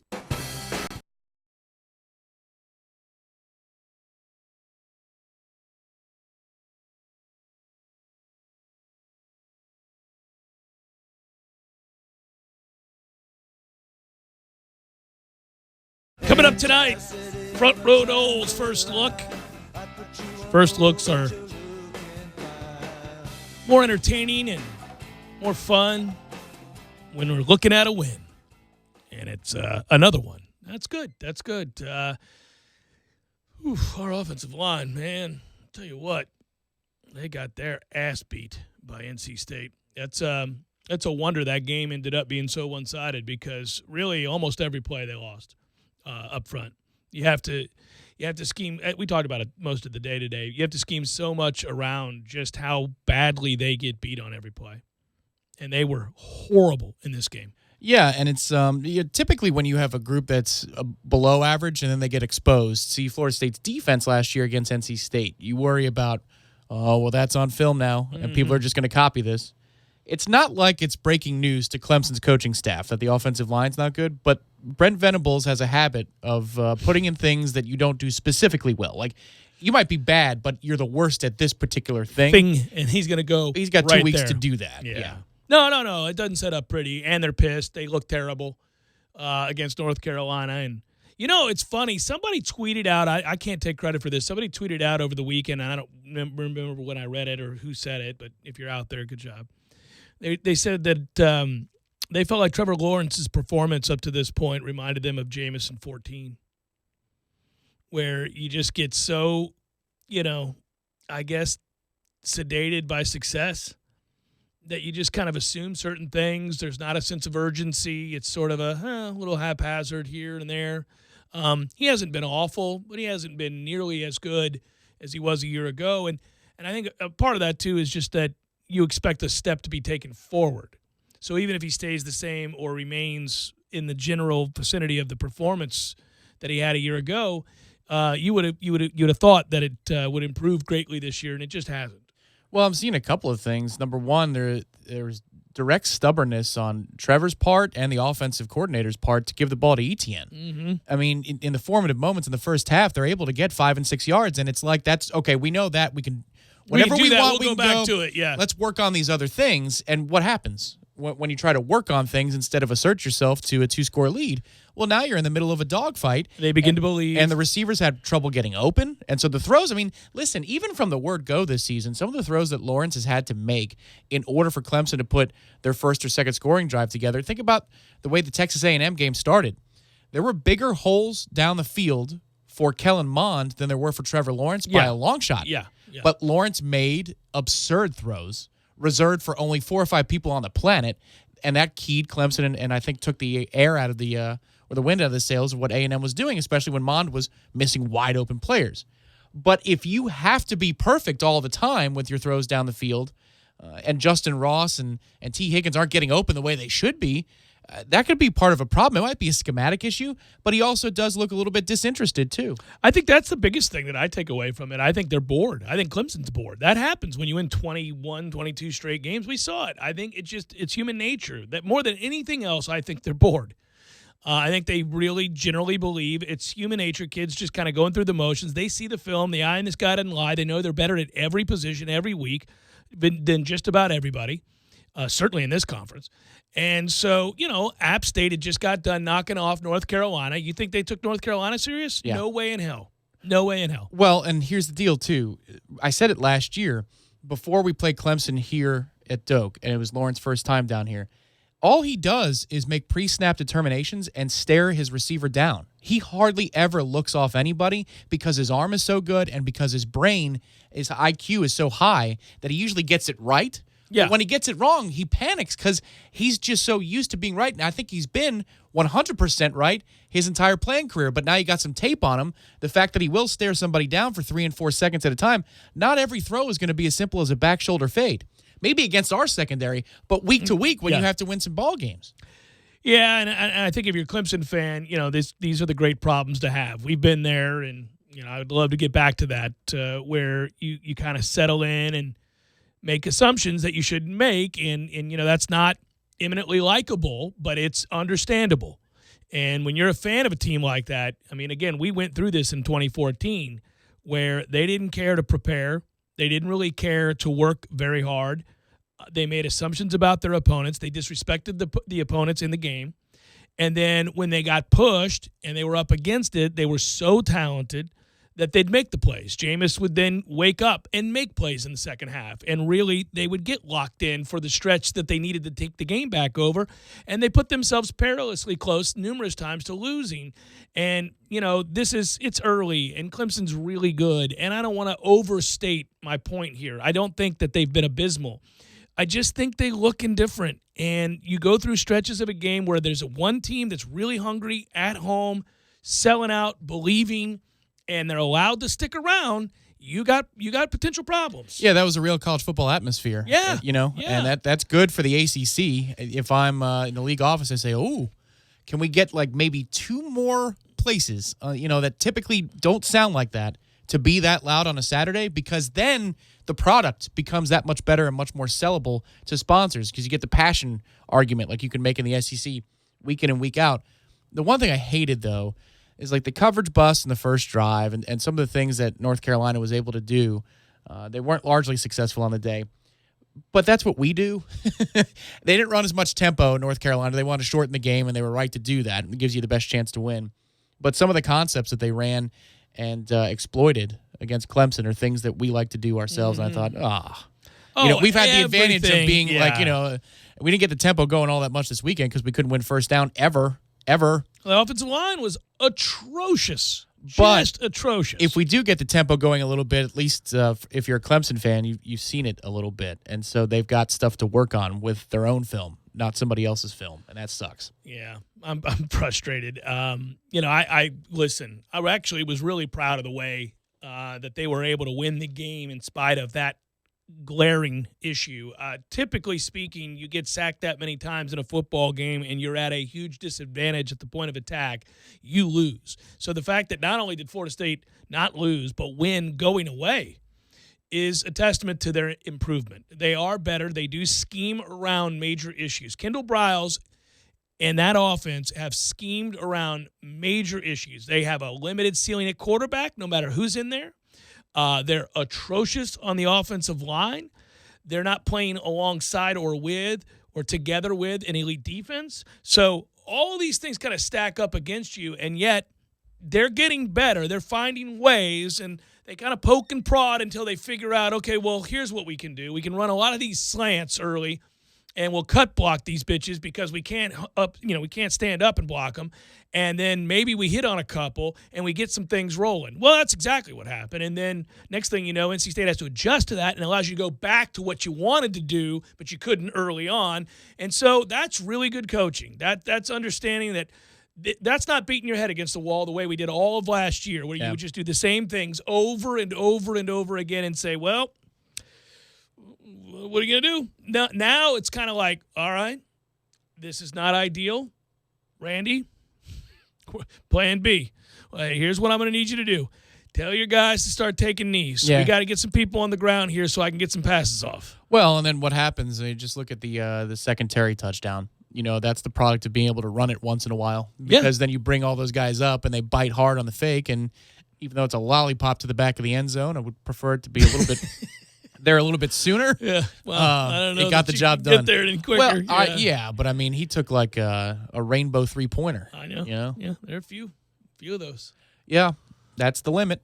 Well, we talked about it. I mean, this is what you get, man. And but what a week we have ahead of us as we sign off here and we go to Front Row Knowles first look and see you next Monday. Monday Night Football. No, we're going to be here with you all the way through Thursday. We are taking Friday, but you think about Major League Baseball playoffs get started. I'm really excited. The matchups are good. These wild card games are good. And I'm pumped about what we're going to see, because I think the drama will be ratcheted up big time with these bullpens. I mean, we've seen it all throughout the season. You're going to have teams giving it away, game on the line, bases are stacked. It's a one-run game. It's going to happen a lot in this postseason. And I like high drama. I just look at postseason baseball as a different animal than the regular season. I love the tempo. I love the day-to-day consistency. I love the arduous 62-game schedule more than I like the postseason, unless, of course, my team's in the postseason. They're usually not. But you want to puke after every single pitch if it's the 8th or 9th inning. Fouled straight back to the screen. Oh. Yeah, I know. It's nerve-wracking, right? But that said, that regular season, which I embrace and we celebrate the return of every year, it's over. And then I compartmentalize that and go, okay, that's what that was. Another baseball season in the books. I enjoyed it. And now I look ahead to the postseason. Different animal. This feels a little bit more frantic. Of course, we don't have a team in the fight other than the Rays, who have to get by the A's. And, at least for me, I'm rooting for the Rays to win the whole thing, obviously. And the odds are stacked against them. And if they can't do it, obviously you'll be pulling for the Twins because of your fiancé. And I got nothing against the Twins. I'm certainly not going to pull for the Astros or the Yankees. Yeah, they're playing the Yankees. Yeah, let's go, America. Yeah, I think most of America will root against the Yankees. I brought it up last week. It's just it's rewarding for the two franchises, the Rays and the A's, playing each other, because the Rays have the lowest opening day payroll in all of Major League Baseball, and here they are in the playoffs. The last team to have the lowest opening day payroll and make the playoffs were the A's. So here they are, and you get that now, and it's a fun game. And Charlie Morton has had a lot of success against the A's. The Rays have won on the road at a high percentage. It's one of the reasons their record is so gaudy. is that they win a lot of games on the road against good teams. So, I mean, it's one game. It's a baseball game. Who knows? But I like their chances. That's Charlie Morton has been in big moments. It's brutal, though. I mean, because you got to go out to Oakland, and let's just say you win it. If you do, you're the Rays, you come back and you play in Houston for a couple. It's listen, the odds are stacked, but I like the way the wild card does that, though. If you're going to have a playing game, Yeah. put the division champion in a big-time advantageous position, especially if they're going to be the best team in that league for the season. completely agree. And for them, the best team in baseball this season. So, I mean. So I wonder, out of curiosity, that game, by the way, I'm sorry, I meant to just mention that it's Wednesday at 8 o'clock. So your game one starter on Friday, both the A's and the Rays have to think this way. Are they in Houston? Do they do they watch that playing game in Houston? I wonder. Because typically on a getaway day, you send your pitcher ahead. Yeah. You've got a cushion of one full day. But I wonder, given the time zone for the Rays specifically, if they don't say, you know what, so-and-so, you're going to Houston. I don't know. You get another full, you said, what day is that game? So it's Wednesday, Friday. I mean, you don't play back-to-back nights. No. I would want to be with my team. I don't know what they'll do, but yeah, I would think you'd be with your team.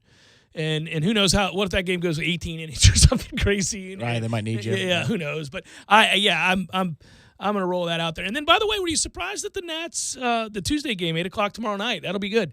I know you won't watch it. You hate both teams, Milwaukee and Washington. But I'll be happy and mad, simultaneously. Yeah. But were you surprised that the Nats threw Scherzer, who has not been their best pitcher, not even their second or third best pitcher lately? Well, he's been their third best pitcher, but he has struggled a little bit coming back. So they named him for tomorrow. Ooh. I was kind of like, really? Wow. Okay. That's overconfident, I think. But he might be on a shorter leash. Who knows? Because then you could get him back for Game 3 of the DS if he doesn't have it that night. I thought it was kind of crazy. I was surprised by that. I was like, I don't know that I've gone there. So it's a Tuesday. Okay, you're probably playing Friday game. Yeah. I'm just thinking, if he doesn't have it, it's like the second inning and you yank him. Would he be available, say, in Game 2 of the DS? At that point, it's not a terrible strategy if you have a backup plan in place. Got to win that game, though. Yeah, that's true. Got to win that game. And unfortunately, you can't cue music. I mean, tomorrow we'll cue music. If it'll be really quick, we'll thank our friends at Jerry's Cigars, like we're doing right now anyhow. But like tomorrow, I'll have probables for you just for a couple of games. Well, two dudes. That's just one game tomorrow. It's two guys. No, but I could start to do the Wednesday one. Who knows? I don't know. You could say, Well, you could look to the DS and say who the division champions have penned in for their number one start. It's fun. Postseason baseball is. The Astros are going to be the team that I think we would select as your odds-on favorite to win it all. From there, the Dodgers, then what? The Yankees, Twins. I think if the Nationals get in, they rocket up the ranks into a nice play because of their rotation. And that lineup is a terror. That really is. They're a tough team because they've got power and speed. They've got at least two arms. And if Scherzer is the Scherzer of old for a month, I mean, that's a lot. He returns to who he is, yeah. The question obviously is the bullpen. If you're a Braves fan, you kind of buckle in here, right? Because down the stretch, you weren't great over your last 12. I think 4-8, 4-7 over the last 11, something like that. I remember reading that this morning. And but then again, you're kind of cruising on in. It's going to be interesting to watch. Freddie Freeman's been dealing with the bone spur.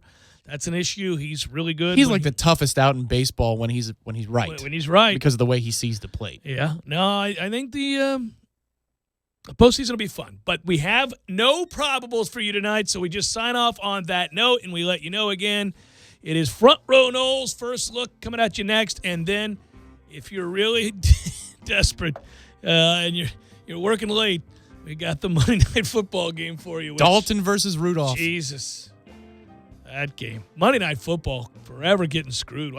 They need to figure out a way to adjust schedule. Like last week they could have said, under no circumstances is Cincinnati-Pittsburgh an inviting game. Can we flip one of these things? Can we do something different? I know scheduling is done way in advance. But just pack it in. Good God. Close up shop. No more Monday Night Football. That's an awful game. Good work out of you. Good work, Matthew. Be well, everybody. Have a great night.